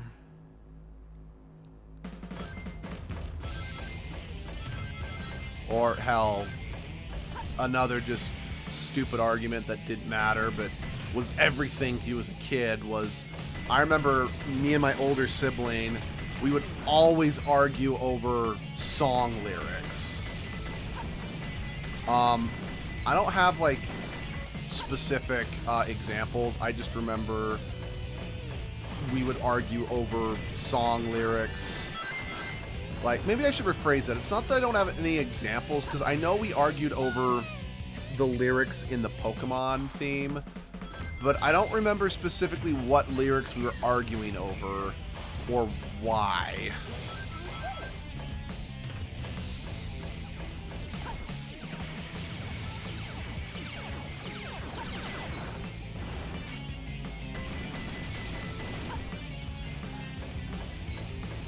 All we knew is that we had to be right in terms of it's like, no, I'm right, so you need to sing the song the way I'm singing it, you know?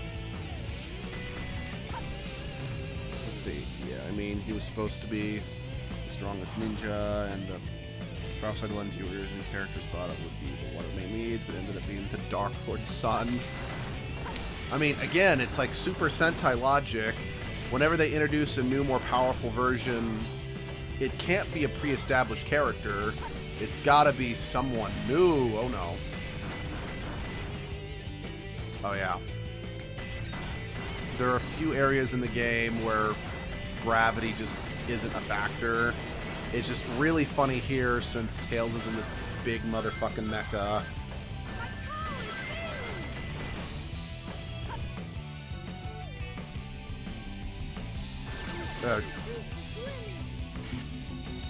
That sounds like a personal problem, Tails.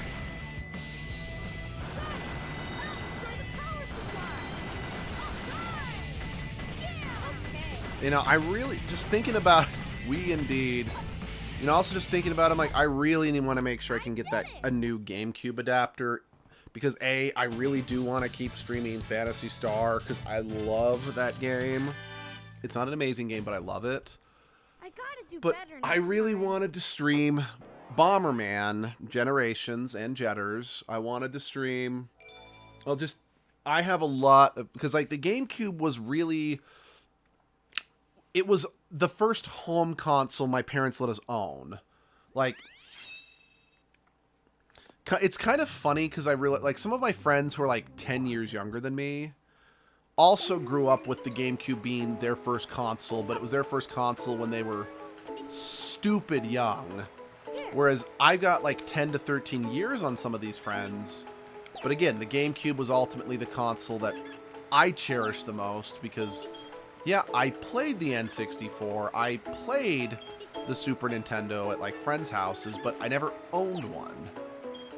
Mostly because my parents, like, they were okay with us having handhelds because it was something we could do on road trips, but they absolutely did not want us owning home consoles because they didn't want us to get addicted to video games, which clearly they were right.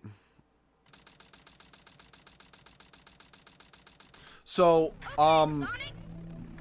it's not specifically a GameCube adapter, I suppose.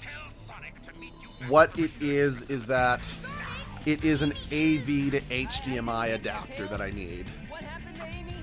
Because it's what we need is an adapter that you can plug AV cables into and then come out with a HDMI cable. Because that's what I had, and that's what I used, you know, last week or on Sunday to stream Phantasy Star.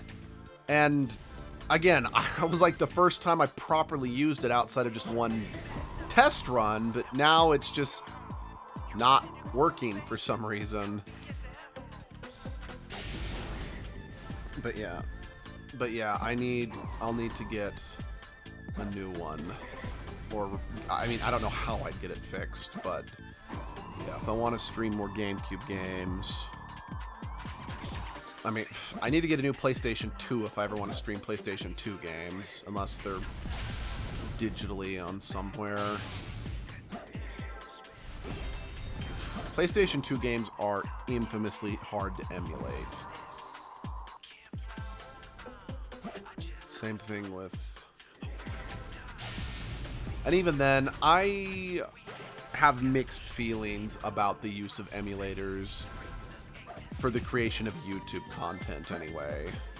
Like, if it's for personal play, fine, whatever. Especially if the games weren't exactly made widespread for gaming preservation, you know? But... because I have been... I won't name names, but I've got someone who's constantly asking for, like, some very specific DS games. And I've explained to them on more than one occasion, we don't currently have the ability to stream DS games. Now, their constant go-to thing is use a DS emulator. And don't get me wrong, we have looked into DS emulators for the sake of streaming Pokemon games. But I'm a little more comfortable doing that because I own said Pokemon games. Like, it's one of those, like, these are games I want to stream, but because they're not in a format I can stream them off, I'm more okay doing them malarkey because I already gave them money, if you know what I mean.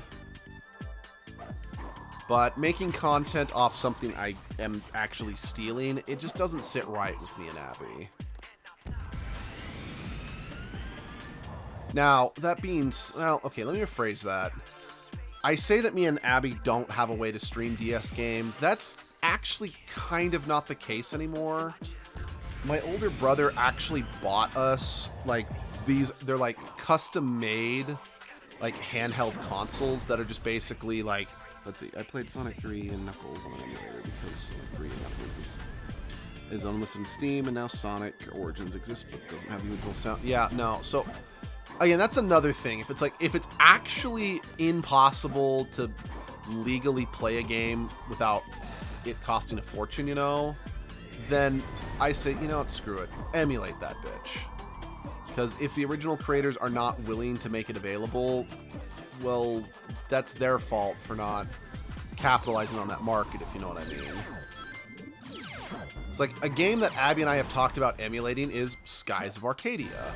Because we've heard that that's supposed to be one of the greatest RPGs of all time, but we don't own it. Because, well, when it was out, we either didn't have the... Because I think it was originally a Dreamcast game that got ported to other consoles. I don't know if it was ported to the GameCube, because that's the console I grew up with.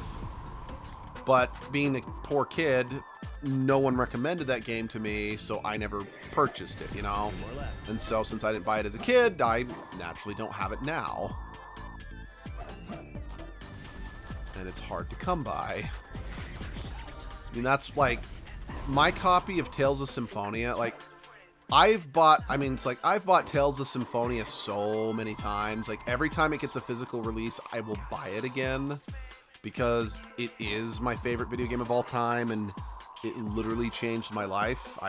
I'm not being facetious when I say that. Tales of Symphonia is a game that actually changed my life. So because of that, let's see, yeah, I feel kind of dumb. What's happening? Yeah, it feels kind of dumb they just unlisted those original Steam games, but I guess it also makes sense since they were making one game with all of the main 2D games.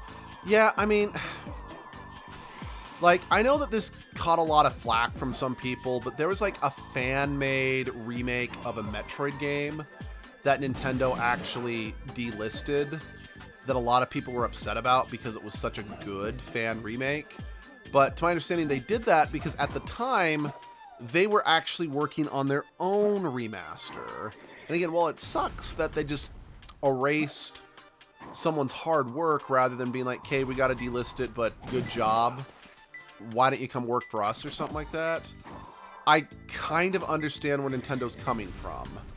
I don't fully agree with it, but I'm like, yeah, in this particular case, they were working on a way for people to play a remake of that game. Again, I think, like, if the game in question was not the one that was remade for the 3DS and I'm misinformed, I will shut up and I will apologize for spreading misinformation. But I think, like, the fan game that was made that then got delisted by Nintendo was because they themselves were working on a proper remake of it on the 3DS.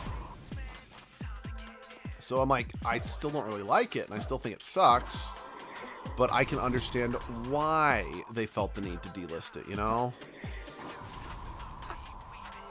It's in it, you should take everything with a grain of salt. No, that is very true. That is very, very true. I think it's a big part of the reason why, yeah, I know I make commentary and comment on things that I'm thinking about or whatever, but it's why I will never make a commentary channel, because I'm just so afraid nowadays about getting misinformation, if you know what I mean. And heck, with just the way that the speed of information changes, you can report on something that is technically accurate at the time of your recording, but then by the time it's uploaded, it's inaccurate now, you know? Again, I want to be clear. I'm not saying that as a way to, you know, take the piss on reaction content or commentator channels. Because, like, for example, there's a couple commentator channels I do watch. Like, my favorite is probably Funky Frog Bait because they're just that. I just think they're pretty damn funny. However, plus, they're also willing to admit when they make a mistake. Because, like, one of their video that they said that made them famous is they made a video talking about, like, the van life family trend that was going on, or that is going on right now. But they're like, hey, I made a mistake. Then about a year later, like, hey, I made a mistake. Because, like, one of the families she called out, I'm like, they don't actually live in that van. That's a summer camper. So they corrected themselves and apologized. So I'm like, okay, that's what I want to see. You get information wrong, you own up to it and make sure that, oh, Jesus, and you make sure that the correct information gets spread, you know? But not a lot of people have that kind of integrity to make sure that it's like, hey, I said something wrong, let me correct. I mean, that's part of the reason why I basically begged for forgiveness when I spent the entire Mass Effect trilogy stating that Ashley was voiced by Mila Kunis, or Kunis, because that was something I genuinely remember reading, and even I think I remember even reading, seeing like it online on like a casting or IMDb or whatever, and that just wasn't true. Like, it was not even remotely true. So again, I said it for like several streams, like for like the entire trilogy, and only found out in like the very last like the last couple streams of Mass Effect 3. I'm like, guys, I got it wrong. This character was not voiced by Mila Kunis. It was voiced by another voice actor whose name I freely admit has escaped me. Let's see, I remember the being thing. Yeah, no, I have to try harder. It's not the most disgusting family trend I've seen online, but it's up there.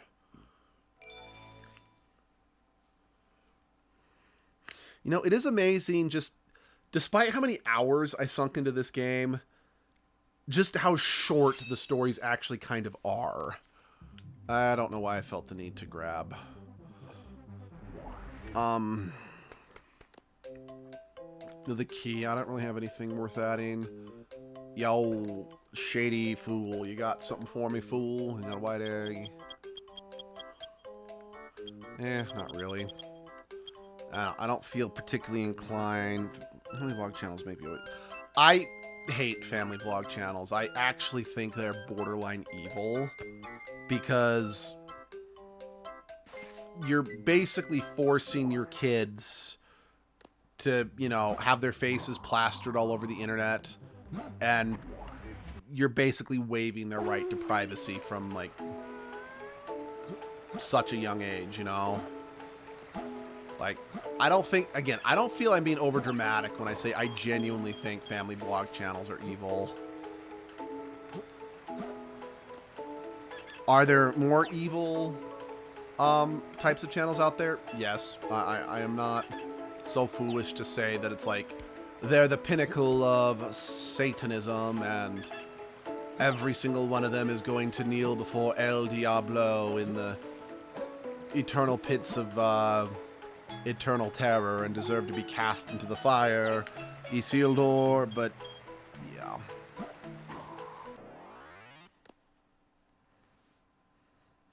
But yeah, just more often than not, they kind of traumatize their kids for the sake of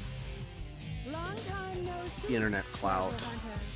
Did you find my emerald? That's a good one. Your emerald. Talking to you is a waste of time. Let's see. You're not wrong. One time they adopted a child. Got a lot of clicks, and 2 years later they just sent him. Oh yeah, the one where they adopted a child, but then as soon as he got old enough for them to realize he was autistic, they got rid of him because they didn't want to deal with that bullshit. They're like, you're not a casting director. You're a fucking parent, you miserable piece of shit. I have very mixed feelings about this fight, because on the one hand, I am glad we do get a fight between Knuckles and Rouge, because, you know, Sonic and Shadow fight each other twice. Tails and Eggman fight each other twice. This is the one fight... Oh, shit. This is the only fight we get between these two, and honestly, it has some good ideas. I just feel what kind of sinks it is, like most of the Rouge Knuckles levels is the camera. Okay, got her. I never lose. Get away from my emerald. Yeah. Again, I don't actually mind this boss fight too much, but again, I do think it does encapsulate how what could have actually been. Let's see, Jet videos. I don't know. Let me quickly search. Stop fooling around and give me back my emerald. What are you babbling about? You call yourself a hunter, attacking a lady? Shame on you. What kind of lady goes around stealing gems anyway? I don't think so, no. Yep, the bat, the creature capable of flight is gonna fall to her doom. Yep, just like how, you know, Kabu in Bug Fables, despite being a beetle that had wings, he couldn't use them to glide. Is that how you say thanks to someone who just saved your life? Saving my life. Don't think I owe you one. You just wanted to hold my hand, didn't you? That's why you saved me. You're such a creep. Make really funny fan dubs. Okay, good to know. What, Batgirl? I was saving the Master Emerald. No matter what you say, it sounds crazy. What? Fine, then just take them. They stink like echidnas do. How would you know how echidnas smell? Knuckles is supposed to be the only remaining living echidna, besides Tikal, but... You know, it just occurred to me, given the fact that Knuckles shatters the Master Emerald in this game, why didn't Tikal or Chaos come out?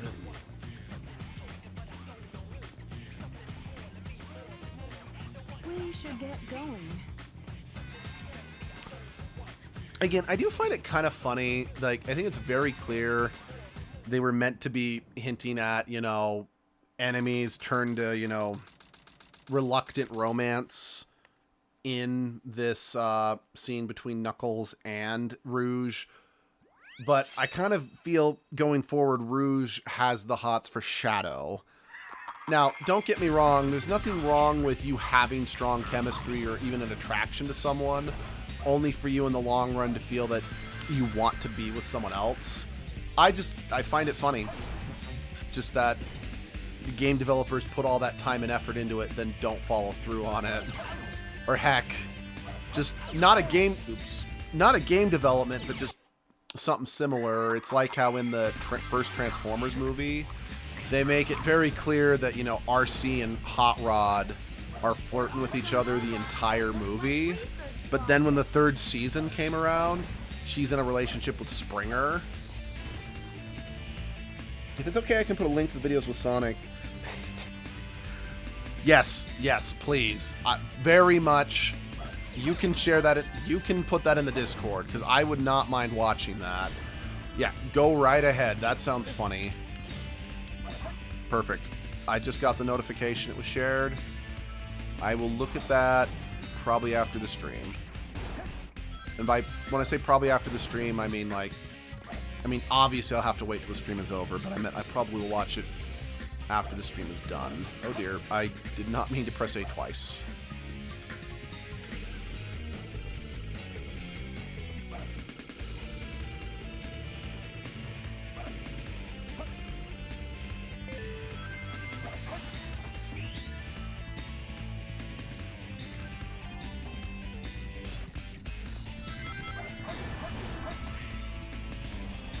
Damn it, missed.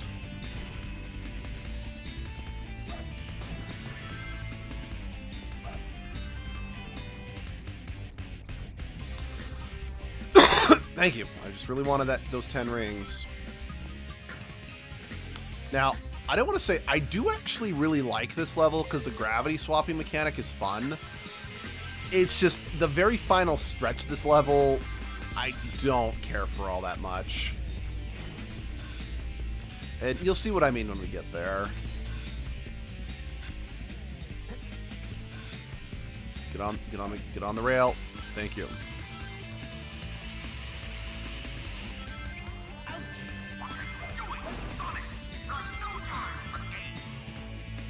This is a video game, so I'd argue there's lots of time for games. I can tell you that the thumbnail is Sonic with the titles being the IRS can't catch me because I'm using the model. Either this game or Sonic Adventure 1. Nice.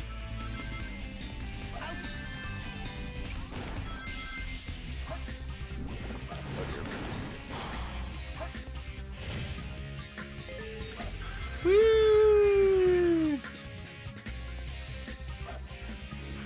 Hey, who says you guys can have shields?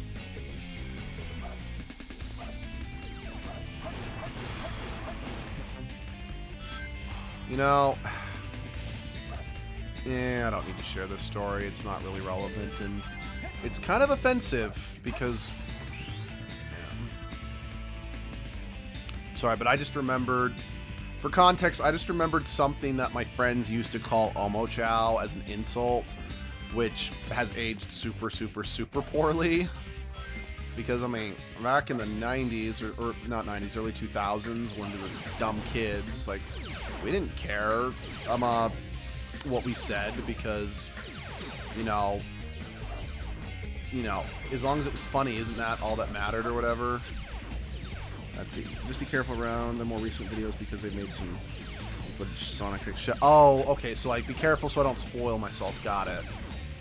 Got it. Wait.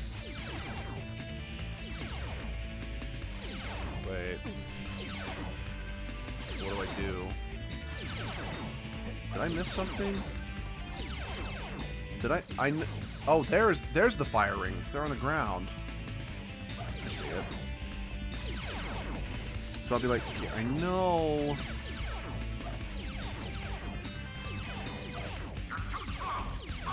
Hold on. Oh, here we go. Flame ring. So let's keep an eye out. Gotcha.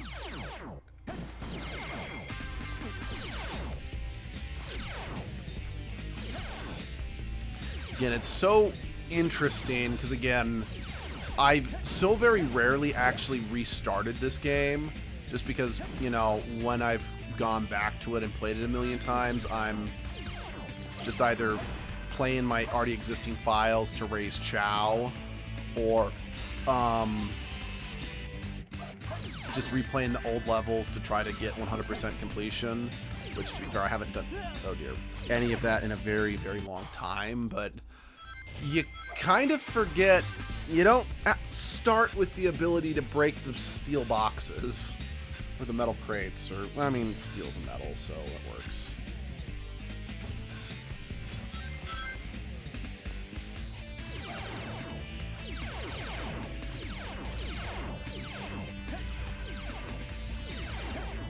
Drop it. Thank you.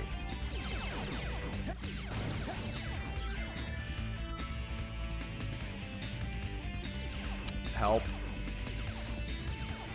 I'm being held hostage by the camera.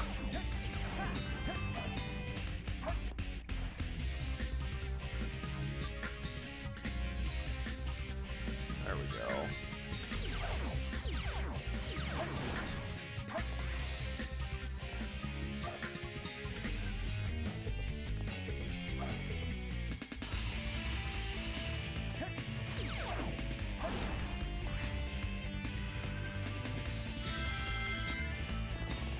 I also made one video with Jason Griffith and Lisa recently, but just from checking the early 2 videos using Sonic Hedgehog animations. Okay, good to know.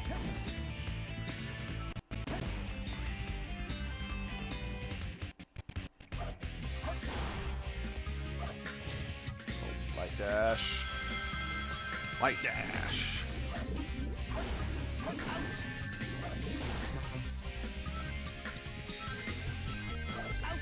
Ouch.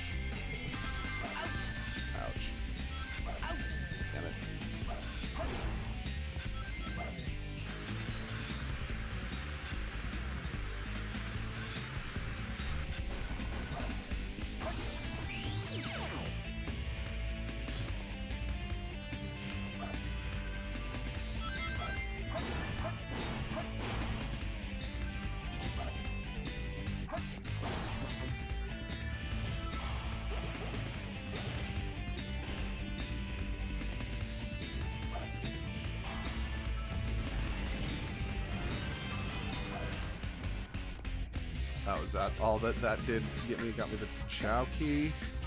Okay, I mean, I don't really have a reason to go to the Chao Garden right now.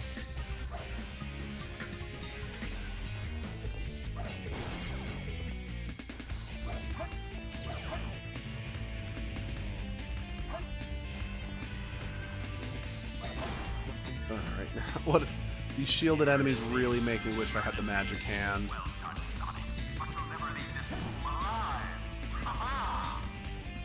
Okay, why are you so happy? The actual voice actors for Sonic and Shadow and Amy. Those are real cool. We really get them one video. Oh, that is cool. But Eggman, why are you boasting that Sonic will never get through this room alive? I thought you needed Sonic to get to you to bring you the Chaos Emerald.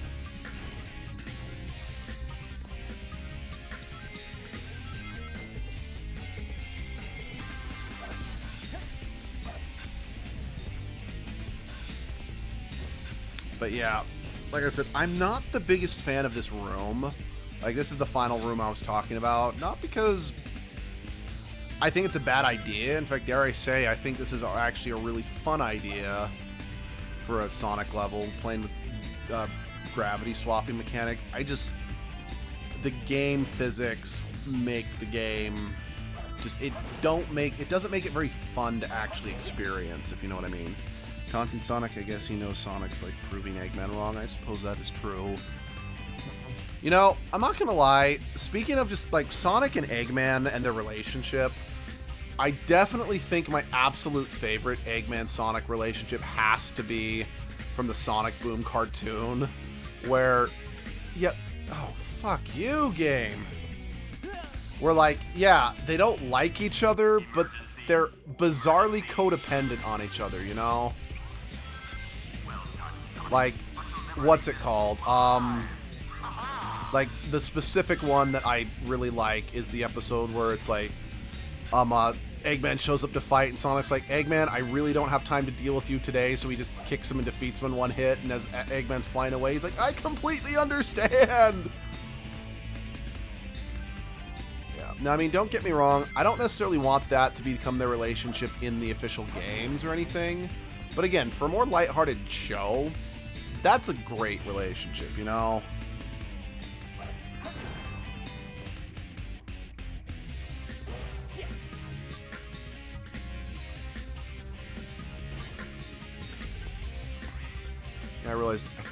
I realized after getting sucked into the depths of nothing, I'm like, I should have gone this way.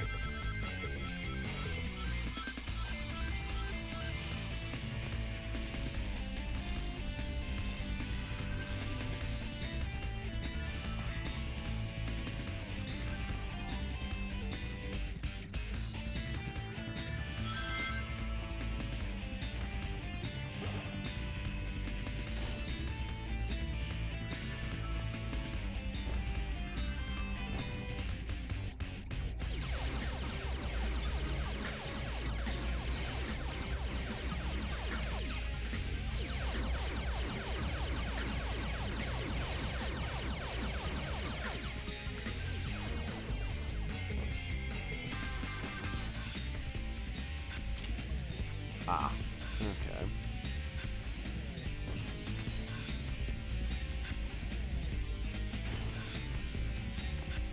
Morning, Pitto. How are you doing?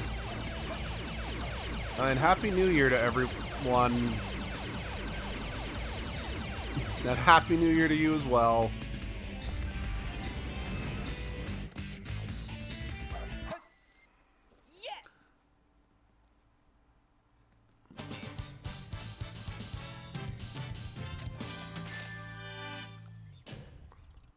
Barely made it. Yep. That is not at all surprising whatsoever.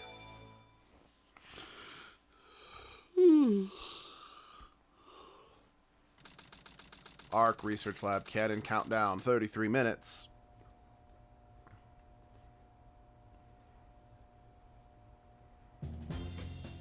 You know, I remember as a kid, I kept saying that I wish Eggman would just, you know, shoot Amy in the head and no one would care.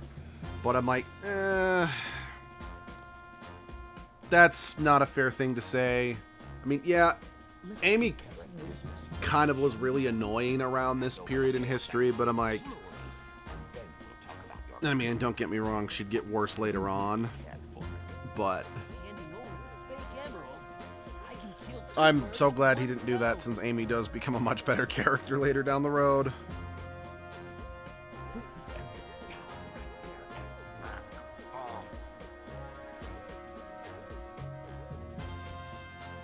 You turned into a big-time villain, Doctor.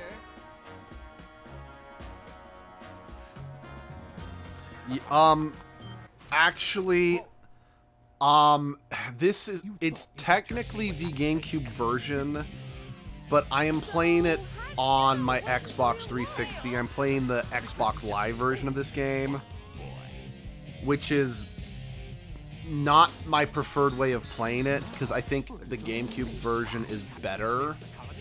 The reason I'm doing this one instead of the GameCube version is, well, I mean, it's the reason I'm not doing an edgelord stream this morning. My GameCube, my AV to HDMI cable started malfunctioning and I couldn't get it to work. So I had to do something else.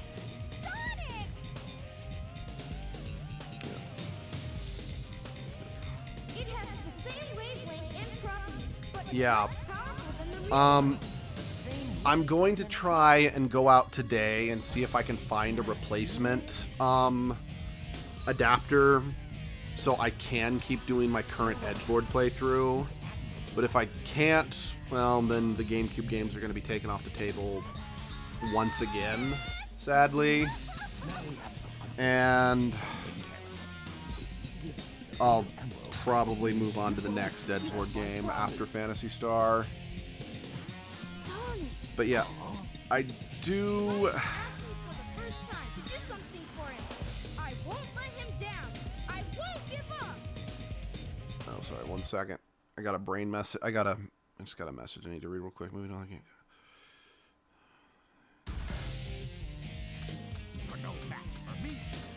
Oh, that's true. I could do that. But yeah, as I've said, I do not actually much care. So this version was released on Xbox Live along with the PSN network. This is not the version of the game I recommend. Like, if you want to try Sonic Adventure 2, don't play this version, because while the main game works fine, it makes some changes to the Chao Garden I don't like very much. And let's be real, what people love about this game is the Chao Garden. I mean, there are some good Sonic levels, but I feel some strange energy. Everyone remembers it for the Chao Garden. So, having those changes made are a little frustrating.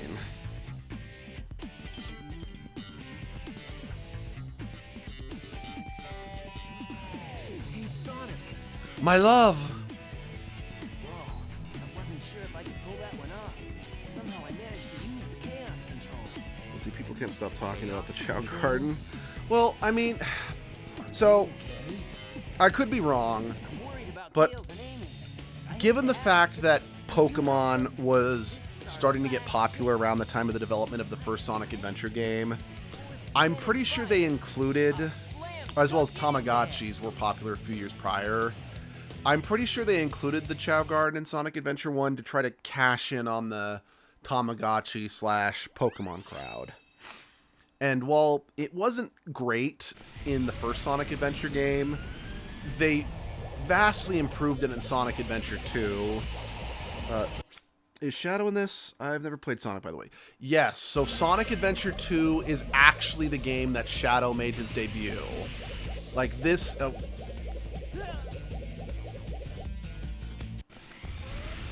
Well, fuck you too.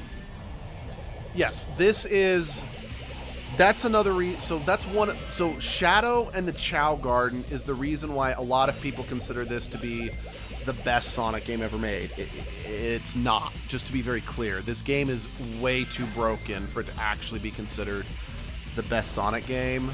But yeah, Shadow debuted in this game. The Chao Garden was at its best in this game, and yeah. Now, personally, I am... No, I want that checkpoint.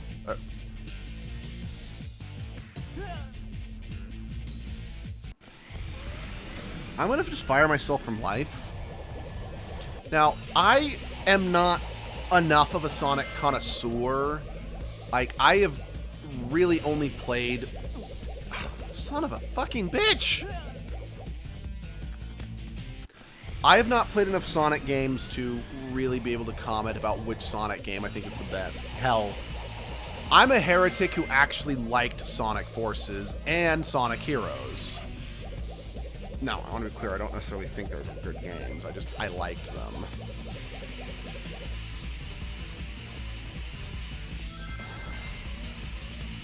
I mean, honestly, of all the Sonic games I've played, I would say arguably Frontiers was probably the best one. And I mean that in terms of like story presentation, gameplay, etc. That being said, most people would say that one of the 2D Sonic games is the best, because a lot of people think Sonic just doesn't work in 3D, which I can't really comment on because while I have played some of the 2D Sonic games, they've never been my cup of tea. This was a big game for me as a child. This is the Sonic game I have played more than any other Sonic games. And, I mean, I haven't played a ton. And any Sonic game that I do play, I'm always going to compare it to this in some capacity. Let's see, dude, I felt the same way when I played Arkham Knights. Funny rage. I've only played Sonic 1, 2, 3, and Knuckles, some of the 8-bit games and such. I haven't played a single modern game since 6th grade. I have played a little Sonic Mania, though, at my friend's house. Yeah, I know. I've never played Sonic Mania, and a big part of I know everyone's like, oh, it's the best of the 2D Sonic games that have come out in years. I'm like, well, it's good to hear. I've never been a fan of the 2D Sonic games, even though I know those are the games that Sonic works best in.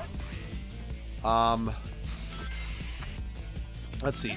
I actually kind of liked Sonic and the Black Knight. I don't think it's good, but I kind of liked it. I didn't like Sonic and the Ten Rings. I have a soft spot for Sonic Unleashed, but I don't actually think it's all that good. Then again, I also acknowledge, I think the reason I had a soft spot for it is because I played the Wii version, which, well, is technically the inferior version because it has less content. I've seen some people actually say the Wii version is better because it trims a lot of the fat that the 360 and the... No! Because it trims a lot of the fat that the 360 and the PlayStation 3 version had. Because again, that's one thing that I remember hearing is that, like, so the 360 version had an overworld you could explore, and I know some critics felt that the overworld slowed the game's pacing down by a lot, combined with the fact that so to progress the main story of Sonic Unleashed, you had to collect Sun and Moon medals. In the Wii version, you got them just by playing the main stages, whereas in the 360 version, you had to collect them by going out of the way to find them hidden in levels. And so you can like something you don't think is good. No, and I agree. And I think that's kind of the problem that I have with everybody, for the most part, is whenever we talk about good movies or good games, they'll always be like, oh, that game is bad, or that movie is good, or oh shit. But I'm like, no, it's not good, or you just like it, or no, it's not bad, you just don't like it. There is a difference, because, like, for example, and this is a fucking hill I'm gonna fucking die on, the only good Transformers movie is Transformers 1. Every single one of the live-action Transformers movies is bad. But I get a lot of people saying, like, no, the original ones with Sam Witwicky are like the best movies. I'm like, no, they're not. They are movies you enjoyed, especially as a kid. And it's okay that you enjoyed them, especially as a kid. Take about the subject. I don't like Endgame. I've never seen Endgame because I hated Infinity War. So we are on the same page, my man. Actually, hold on. I need to name you first. actually. Let's look at your chart. But I'm like, just because you like the other Transformers, because like when Transformers Rise of the Beast came out, I said I thought it probably was the best live-action Transformers movie, and yeah, I'm sorry guys, it is the best of the live-action Transformers movies, besides maybe Bumblebee. I haven't seen that one, so I can't comment on that one. And a lot of people are like, no, it's the first three are the best. I'm like, I like Bumblebee in one. Yeah, I haven't seen Bumblebee, so no. Yes, I would like to name the Chow myself.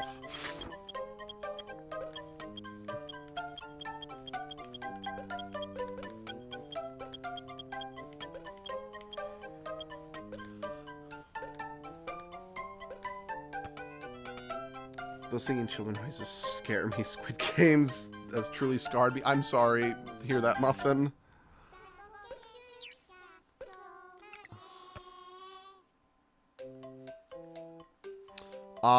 But what's the word I'm looking for? And again, I'm like, it's perfectly okay that you like those movies, again, even if they're not actually good. But people are like, no, I have to, just because I like it means it has to be good, because clearly I have to be like the all-defining authority on quality, you know? Don't worry, buddy. It's kind of the same reason, like, some of my coworkers are like, the Fast and the Furious movies used to be really good. I'm like, no, they were never good. They were entertaining, they were fun, but they were never good. But again, it's just the hill they die on. Like, just for example, what's often Tokyo Drift was the best Fast and Furious, no doubt. Okay, I haven't seen that one, so I can't comment on that one. But like, for example,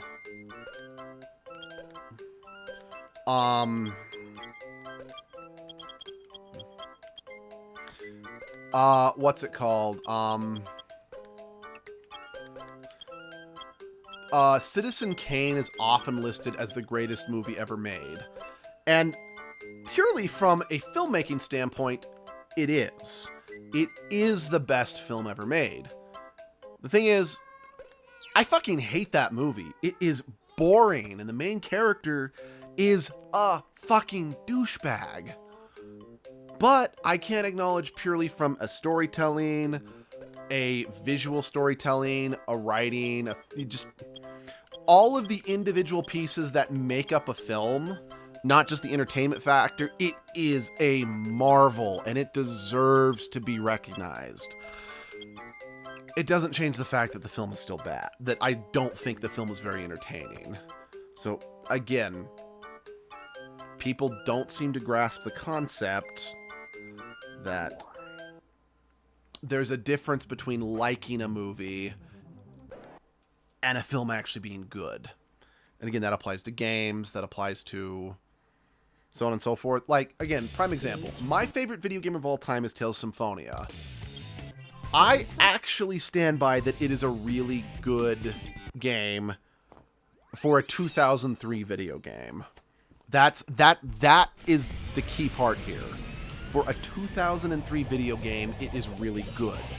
However, because it's a 2003 JRPG, in many respects, the game is aged like milk.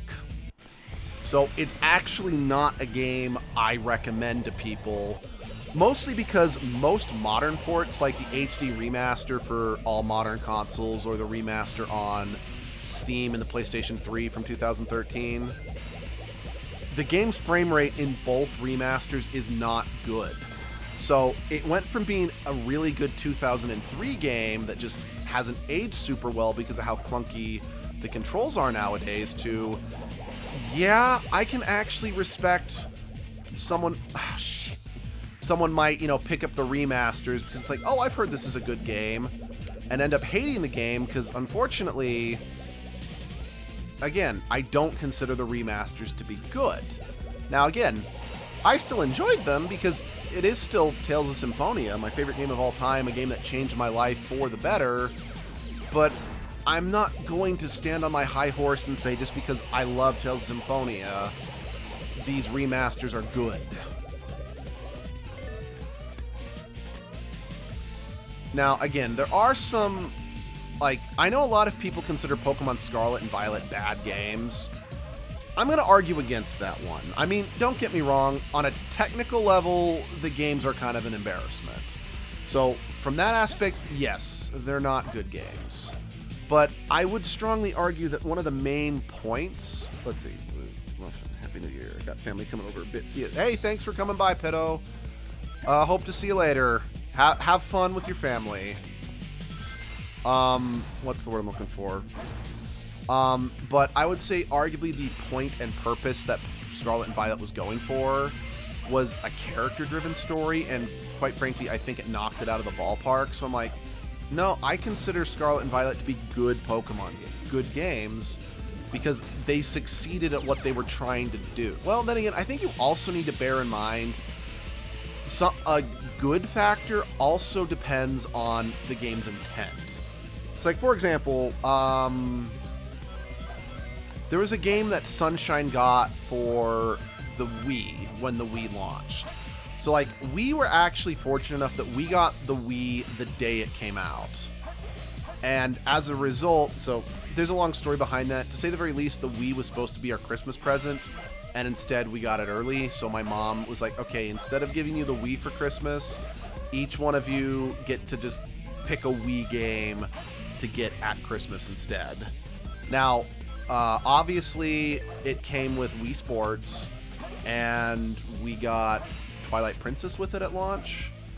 So the games that I got Dragon Ball Z Budokai Tenkaichi 2 was my game. Seth got Red Steel Seth's my older brother. Got Red Steel as his game, and Sunshine got a game called Illibits. Now, honestly, besides Tenkaichi 2, and even then the Wii version's not the best version, I would argue neither Red Steel or Illibits are strictly speaking good games. But the thing is, Illibits was a kid's game that was purely there just to kind of showcase what you can do with the Wiimote point-and-click technology, because that was a game where you basically had a gravity gun that you could point at an object, engulf it in kind of a gravity field, and you could pick it up and throw it around. Personally, I thought the game was too dull to ever really get into, but again, it was a kid's game. So I would strongly argue that I'm like, because this is a game meant for younger audiences, I actually kind of have to defend it as technically a good game, because intent matters. It was not, yeah, as an adult, like I was let's see, it came out in 2006. I would have been between the ages of 14 and 16. I don't remember the exact timeline on that one. Ooh, I did not remember Mystic Melody was here, but I'm glad I got it. But yeah, sure. I never got anything out of it, but Sunshine did. I mean, I know Sunshine was only a few years younger than me, but still, they still technically were close to the target demographic of that game than I was by a decent margin. So, damn it. Oh, the elect shield's messing me up. That is one thing I genuinely don't like. Fuck it, we're not going that way. That's one thing I don't like about the Mystic Melody, is so often for Sonic and Shadow, it will create a line of rings for you to light dash on. But it's so easy to have an elect shield because of how hitting the checkpoints work that you get kind of fucked. Because sometimes you can't trigger the light dash before it pulls the rings towards you and ruins the line that you need to light dash.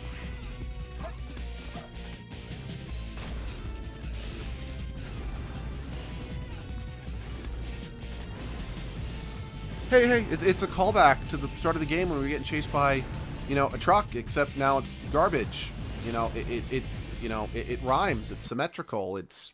Yes! Yeah.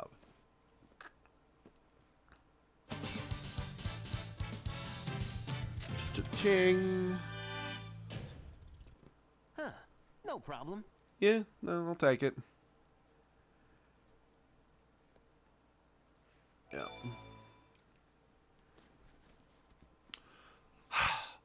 This next fight, let's see, if you switch it around, then it'd be a garbage. You're right. I didn't pick up on that. You never cease to surprise me, Brew Hedgehog. I thought that capsule you were in exploded You know, in what can I space. say? I die hard. Oh my god. You actually saved me, you know. It was a Chaos Emerald, wasn't it?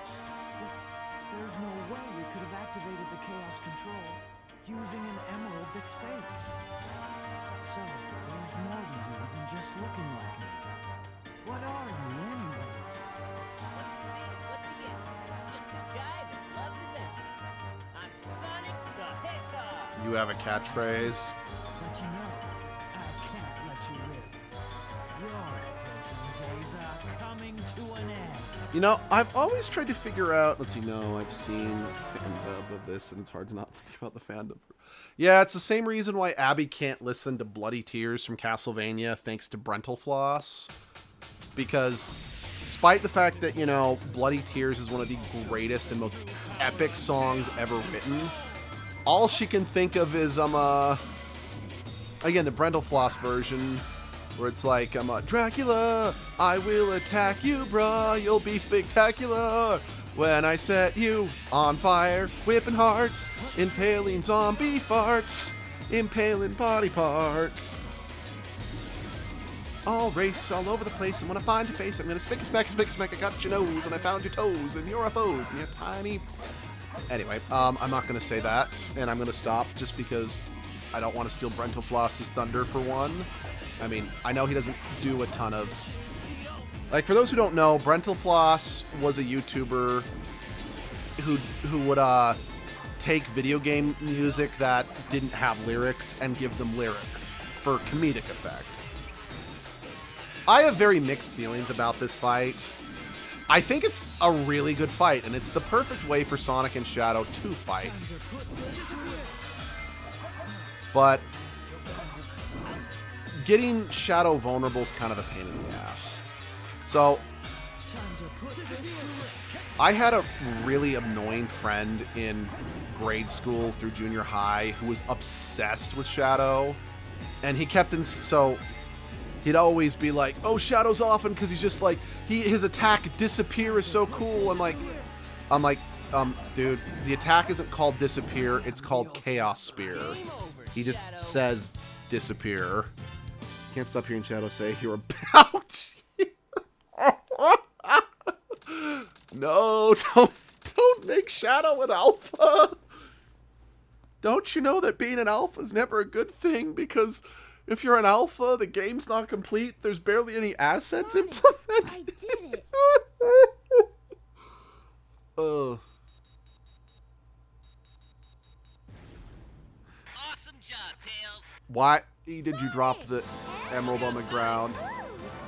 Look outside, I'm in the vacuum of space and I'm dying. Please let me in, for God's sake. I still can't get over... I mean, I know it's not that weird, but I still find it funny. Just in the Sonic 3 movie, just Sonic and Shadow just casually sitting on the moon, you know, the vacuum of space, and they're like, this is fine. This is fine. This is fine. Yeah!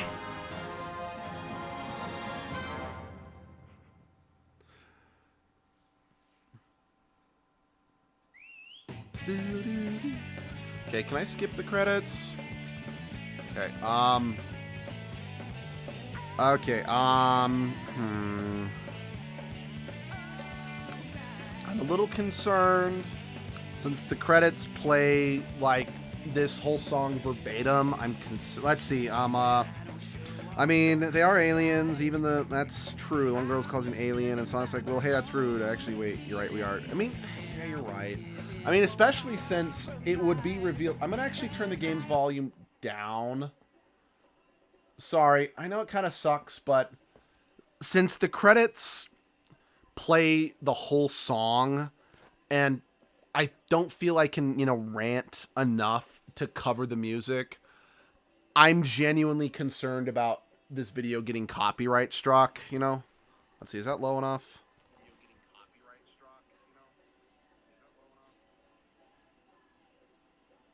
Can you guys still hear the... Yeah, can you guys hear the music, or do I need... Because I mean, I guess I could just switch it off, but yeah. Okay, cool. Again, I will turn the music back on, or the game audio back on, after the credits are over. Because, again, I'm going to sadly have to do that with every single... when I beat the dark story, when I beat the last story, I'm going to have to do it in all three. Just because, again, we've gotten, like, I actually had, I don't remember which stream it was. It was either one of my War for Cybertron streams or a stream around that time that I left things idling on the main screen long enough that, like, the main screen played, like, an actual full song. So it wasn't a copyright strike, it was a copyright claim. And, like, that section of the video was just excised from the stream. And I'd rather avoid... I mean, again, it wasn't a copyright strike. It was a copyright claim. And the video was left alone, save for, like... Because, again, this was before we had the screens of we will start in a few minutes or whatever. So when I was setting the stream up, it just had to idle on the main menu. So, yeah. There did end up being a fair amount of that song that made it into the stream. So again, all that was taken out was just that opening segment idling on the main screen. So again, not a copyright claim, or not a copyright strike, just a copyright claim. I mean, actually, I mean, heck, two of our older videos, like, Abby made a trailer for our video, like, 11 plus years ago, that used the music called, Preserved Roses, which was an opening to an anime that was new at that time. So, if you try to go and watch that video now, it's completely silent, because... it got struck because we were new. We didn't really know what we were doing. So we used the song in its entirety. So yeah, no, it makes sense that they pull the audio from that video. It deserved to be struck.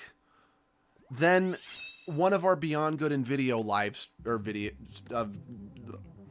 Plays that we did, again, this was back when we were Let's Playing, not live streaming, also had all of its audio removed because we use the Lost Woods song. Like, there's a point where I get lost for a very substantial amount of time.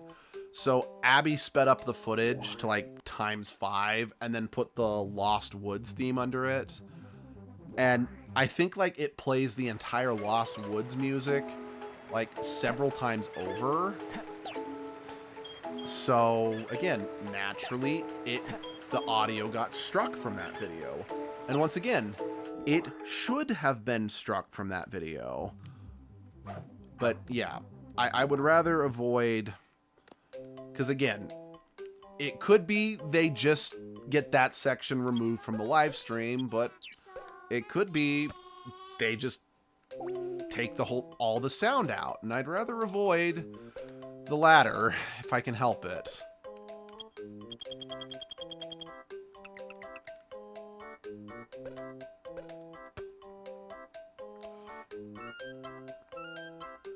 I mean, heck, an issue that I still have, that it's a problem that I'm really bad about, is singing music in my live streams and, well, singing quite a bit of said music.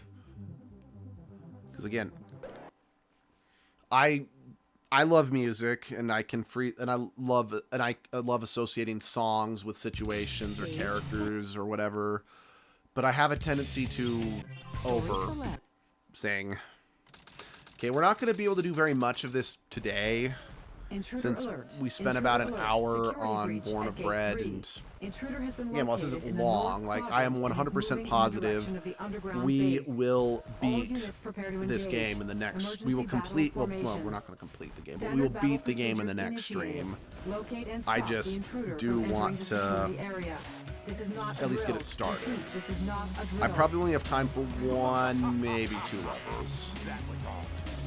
By the way, I am seriously tempted, and tell me if you guys think this is a good idea or not, like, letting the 2 chows just kind of mature off screen so I can unlock the light and dark gardens, and then just naming one of the chows Edgelord so we can add that to one of Edgelord's lives of being a chow.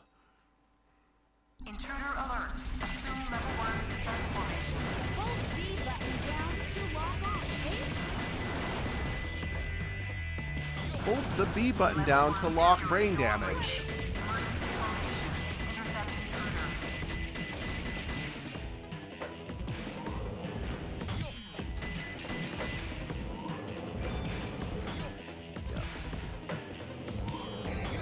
Brain damage.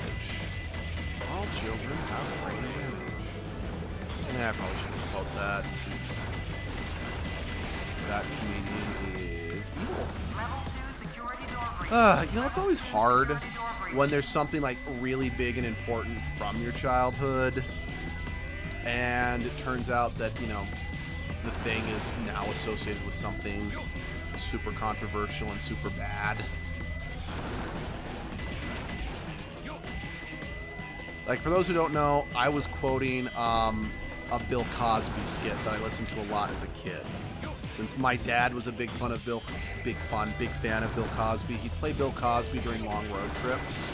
And heck, I even did Bill Cosby. Like, I did some of his stand-up routines for talent shows. But, yikes. Level 3 security Just, door breach. Sections 3 through 8.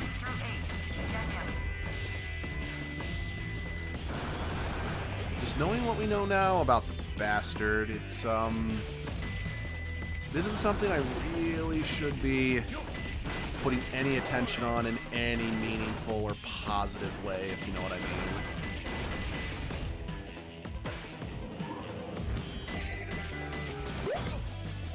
Okay, I give it to me to some extent. I mean, I know the problem is what I'm saying is thankfully not the most common thing in the world, you know? Especially since I know a lot of people are like, you know, like influencers who ruin their reputation. Most of them haven't had like decades upon decades of time to, you know, for people to grow up with them the same way. I mean, that's not universally true. I'm not saying it isn't. Especially since it feels like so many nowadays, like the trend is for influencers to like speed run their downfalls, if that makes sense.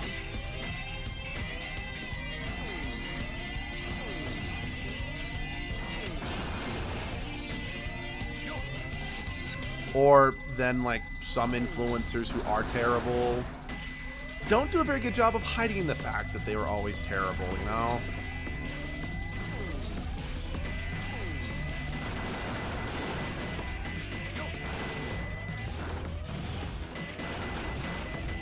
Level 5 security door breach. Switch to emergency defense mode. Lock down final security door.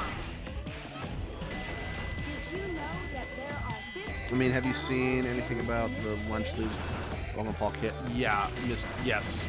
Actually, yeah, I imagine Mr. Beast in particular actually does kind of fill that role for some people. Yeah, I mean, I haven't paid too much attention. Yeah, no, definitely. I haven't paid too much attention to it just because I like Logan Paul, the vegan teacher, Mr. Beast now as well. There are just, what's his name? Jack Doherty. These are people that I actively avoid. I try not to even watch videos talking about them because I don't want their names getting boosted by the algorithm, you know? Because I'm just like, these are awful people who don't deserve respect, who are just going to continue to be awful people because they make money off of it. But yeah, I am vaguely aware of what's going on. I should have tried a little harder. Yeah, I probably should have, but I appreciate you're not directly calling me out for that one.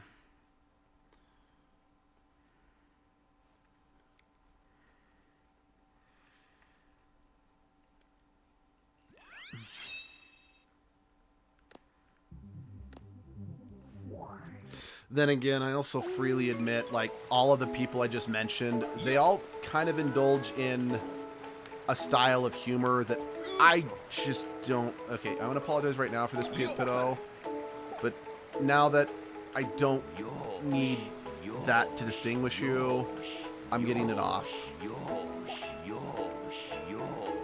But yeah, like, since I grew up watching like a bridge series on YouTube or content creators like Peanut Butter Gamer, let's see, it was just funny watching KSI Meltdown on Twitter and his videos for almost a whole month. That does sound kind of funny. But yeah, it's just like, I tried, it's like, I just don't get anything out of videos from people like Logan Paul or Mr. Beast. Especially not Derek Doherty, because again, let's see. Because again, I grew up watching videos like I said, Peanut Butter Gamer or like different abridged series. So things that were arguably like sketch comedy, for lack of a better word, you know? So I just never got the appeal of people like Mr. Beast or especially not Logan Paul. And quite frankly, I think it should be illegal for people like Jack Doherty to make money off the internet because he's literally a boil on society. And, oh man. People like the vegan teacher piss me off because, quite frankly, I used to watch Mr. Beast, but his stuff got more and more flashy. That's what I've heard. And then just also him being caught up in just this truly awful controversy as of late. From what I've heard, there's just no... Oh. Sorry, I know you need your sleep, but I've got shit for you, and I need you to take the shit. God damn it.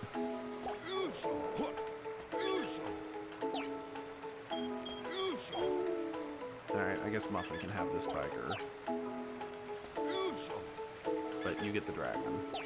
I mean, Muffin's already gotten a number of the dragons. I mean, they weren't named Muffin yet, but Muffin did get a bunch of the dragons. Here, have a snack, then go to bed.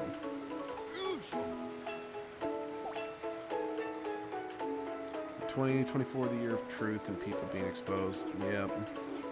Yeah, no, definitely.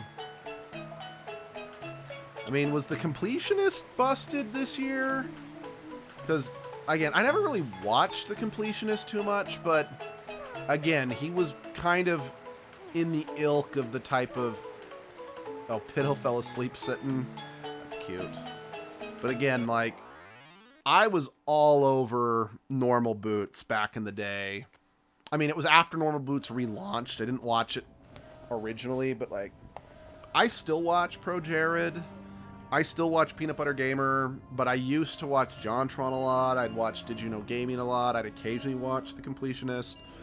I'm still a big fan of Cat Icarus, who, while not a member of Normal Boots, was closely associated with them. And, I mean, he, by his own admission, his career took off after he got a shout-out from The Completionist. Enter user data. Enter password. Password is Maria. Maria. Now all I have to do is to place the Chaos Emerald into this console. Yeah, Maria, that's your freaking cousin. Assumedly. I mean, I don't know if it's ever been outwardly stated. I mean, given that both Eggman and Maria were Gerald's grandchildren, obviously they're related. But has it ever been outwardly stated if Maria is like a sister or a cousin?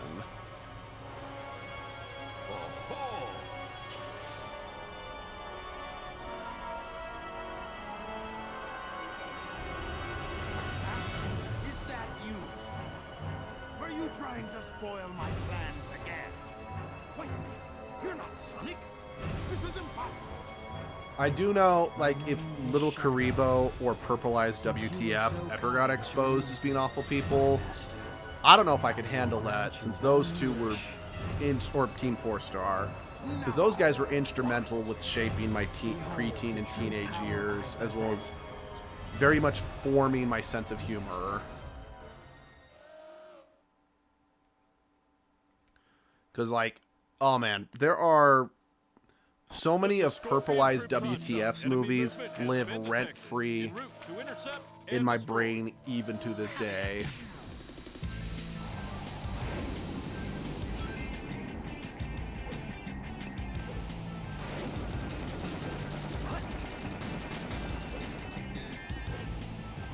I know stuff, but I can't say, but I can recall if it's been stated specifically Maria and Dr. Robotnik and how they're related. Yeah, no.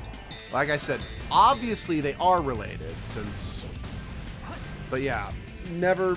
I don't know if it's ever been stated outwardly how they're related.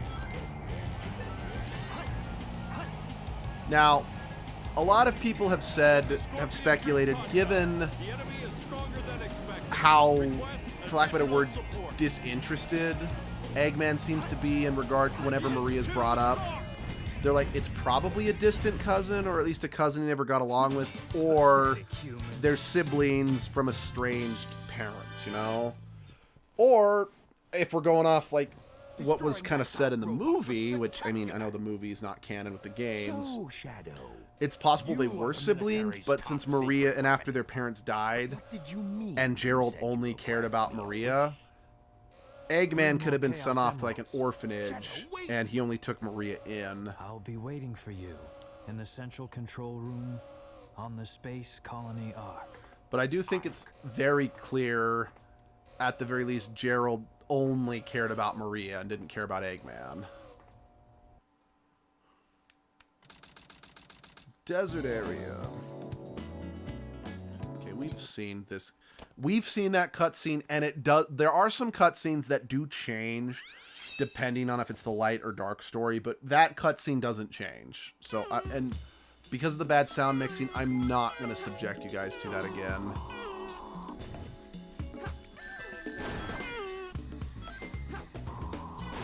By the way, for those who don't know, in this game, Rouge is voiced by Lanny Manilli, who's the voice actor of Nancy Drew in, I think, almost all the games. Okay, never mind. I do remember something that might have been mentioned, but I don't want to say much in case I'm remembering it from Sonic X Shadow Generations. You know, go ahead and say it, just because even if it is technically a spoiler, I don't care a ton about spoilers per se, but it's also like this is something I've been confused about for most of my life. So, and I don't know when I'm going to be able to afford Sonic X Shadow Generations, you know. So I'd rather, for lack of a better word, put that mystery to bed. Oh, nice. So, yeah, go ahead and say. Okay, I don't think the first emerald is in this part of the level. So,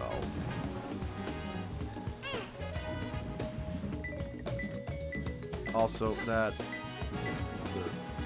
turtle's noise has always kind of been like, what am I listening to?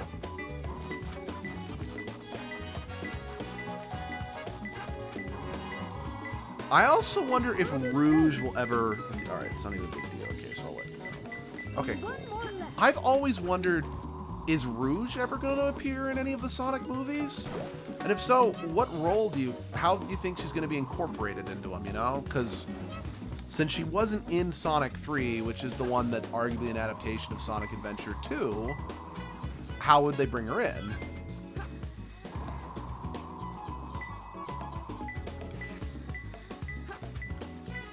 I mean, I kind of hope she does, because I like Rouge. I like Rouge quite a bit, actually.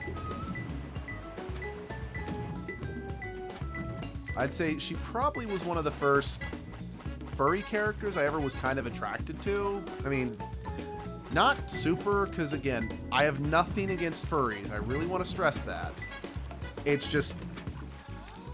In fact, I'm going to go as far to say that I probably am a furry to an extent. I mean, hell, Edgelord, for the most part, is technically a furry OC. What's right there.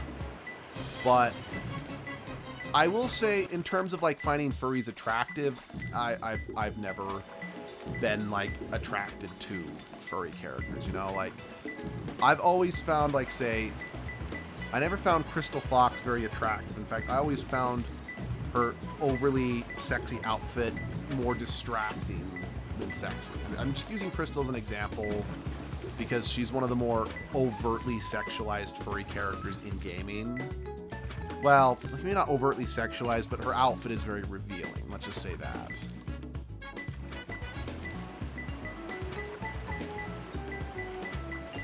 How? You have, like, no control over your positioning. How do you expect me to get that, man?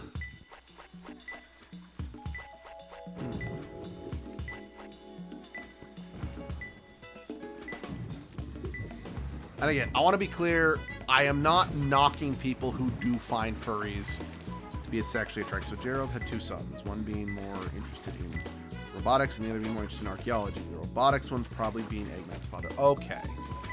Okay. That makes sense. Okay, cool. So yeah. 2 cousins. Uh-oh. No, no, no. Oh my fucking Christ. Fuck it. I don't care if it's gonna cost me a life. I don't think I can win. I'm not gonna be able to do it if... Nope. I'm not gonna be able to do it if it's literally right there and, like, I can't control...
Well, if it's here, then it's very unlikely that it's going to be stuck in that current, so I think restarting is probably for the best.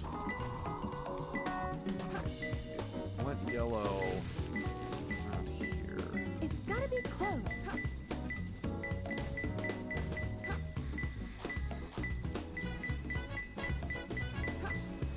I think it's probably on top of that canopy. Higher to get up there. Maybe not.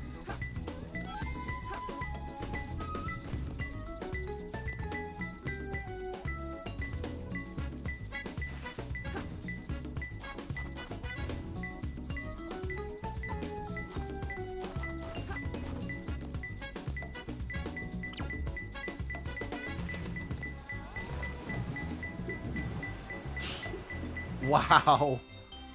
Okay, that's a good hiding spot. I never would have thought to look there. It's kind of douchey, but you know what? I'm going to give you that one. I actually think that's kind of a good gotcha moment, because, again, you wouldn't think. That's just not a place you would think to look. So, game.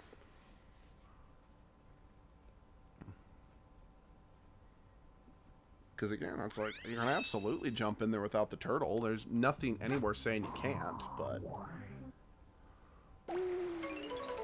Bum, bum, bum, bum, bum, bum, bum, bum, bum. Alright, you're still Sleepy Time Junction. Alright. I don't want to give you too much, Muffin, because you are the child of light or whatever, but someone needs to eat all these animals. I mean, you can't have animals not being eaten.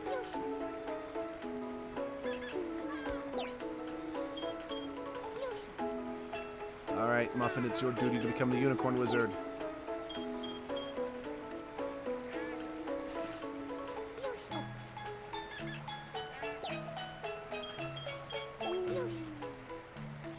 I'll say this, when you get around to Sonic X Shadow Generation, you can read a bit. Not too much reading, but you'll get sweet, sweet lore.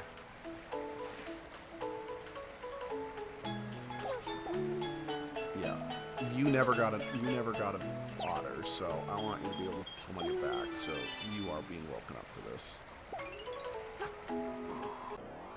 So as of right now, Pitto's got dragon bits and Muffin's got unicorn. We've got the unicorn wizard and the dragons,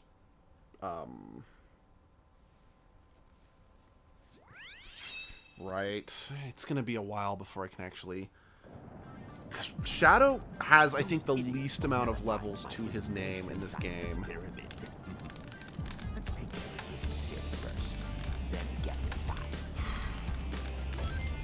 Do I need to call it here? Yeah, I think I do.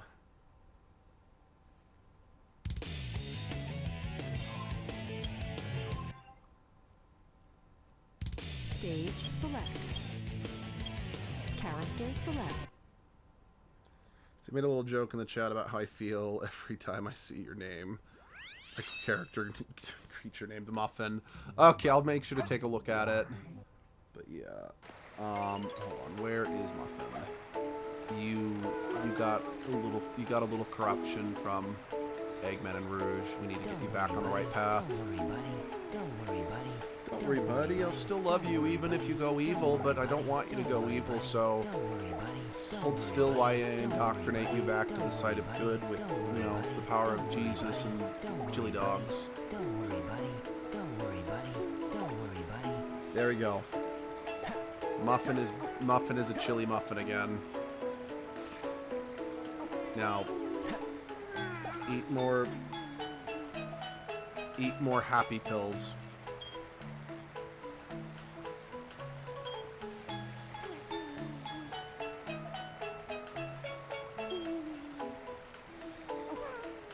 Alright, with this, you have been ordained and upgraded to Cupcake. No, we're not going to change your name, you are now Cupcake. Don't question my happy pills. Anyway, like I said, that is it. That's all I got time for. I hope I can stream more of this on Saturday, but given just the situation we are with the current job at work, like just... I've kind of been asked to leave my Saturdays open between now and the end of February, if possible, because of how far behind this particular job that we're working on is. So I can't, shall we say, guarantee my continued availability of streaming on Saturdays. So, yeah. If I can stream this Saturday, we will beat the game. Like, that is my hope. And then we'll either... I'm on the fence because I could either then move on to streaming Sonic Adventure 1 or the Soul Reaver games like I mentioned I wanted to do. But I'm also half tempted to just wait because the remake of Tales of Graces comes out later this month. And that is the next game I do want to stream. So, let's see. Good luck with work. Until then, yeah. So... yeah, I'm not 100% sure what I want to do. I think my main focus right now is getting it so I can stream off the GameCube again. So I can hopefully keep going with Phantasy Star. And if not, then this Sunday, Edgelord will be starting the next game. I believe at the time of this stream, let me check. At the time of this stream, Pikmin 4 is winning the vote. So unless that changes and I can't resolve the GameCube situation, next stop is Pikmin 4. But if you haven't voted yet, there's a link in Discord. There's a link in the community tab on YouTube. It's on Facebook. It's on Twitter. So yeah, just go ahead and vote there. Happy New Year, everybody. And I'm not sure when, but I will see you guys then. Have a good rest of your day.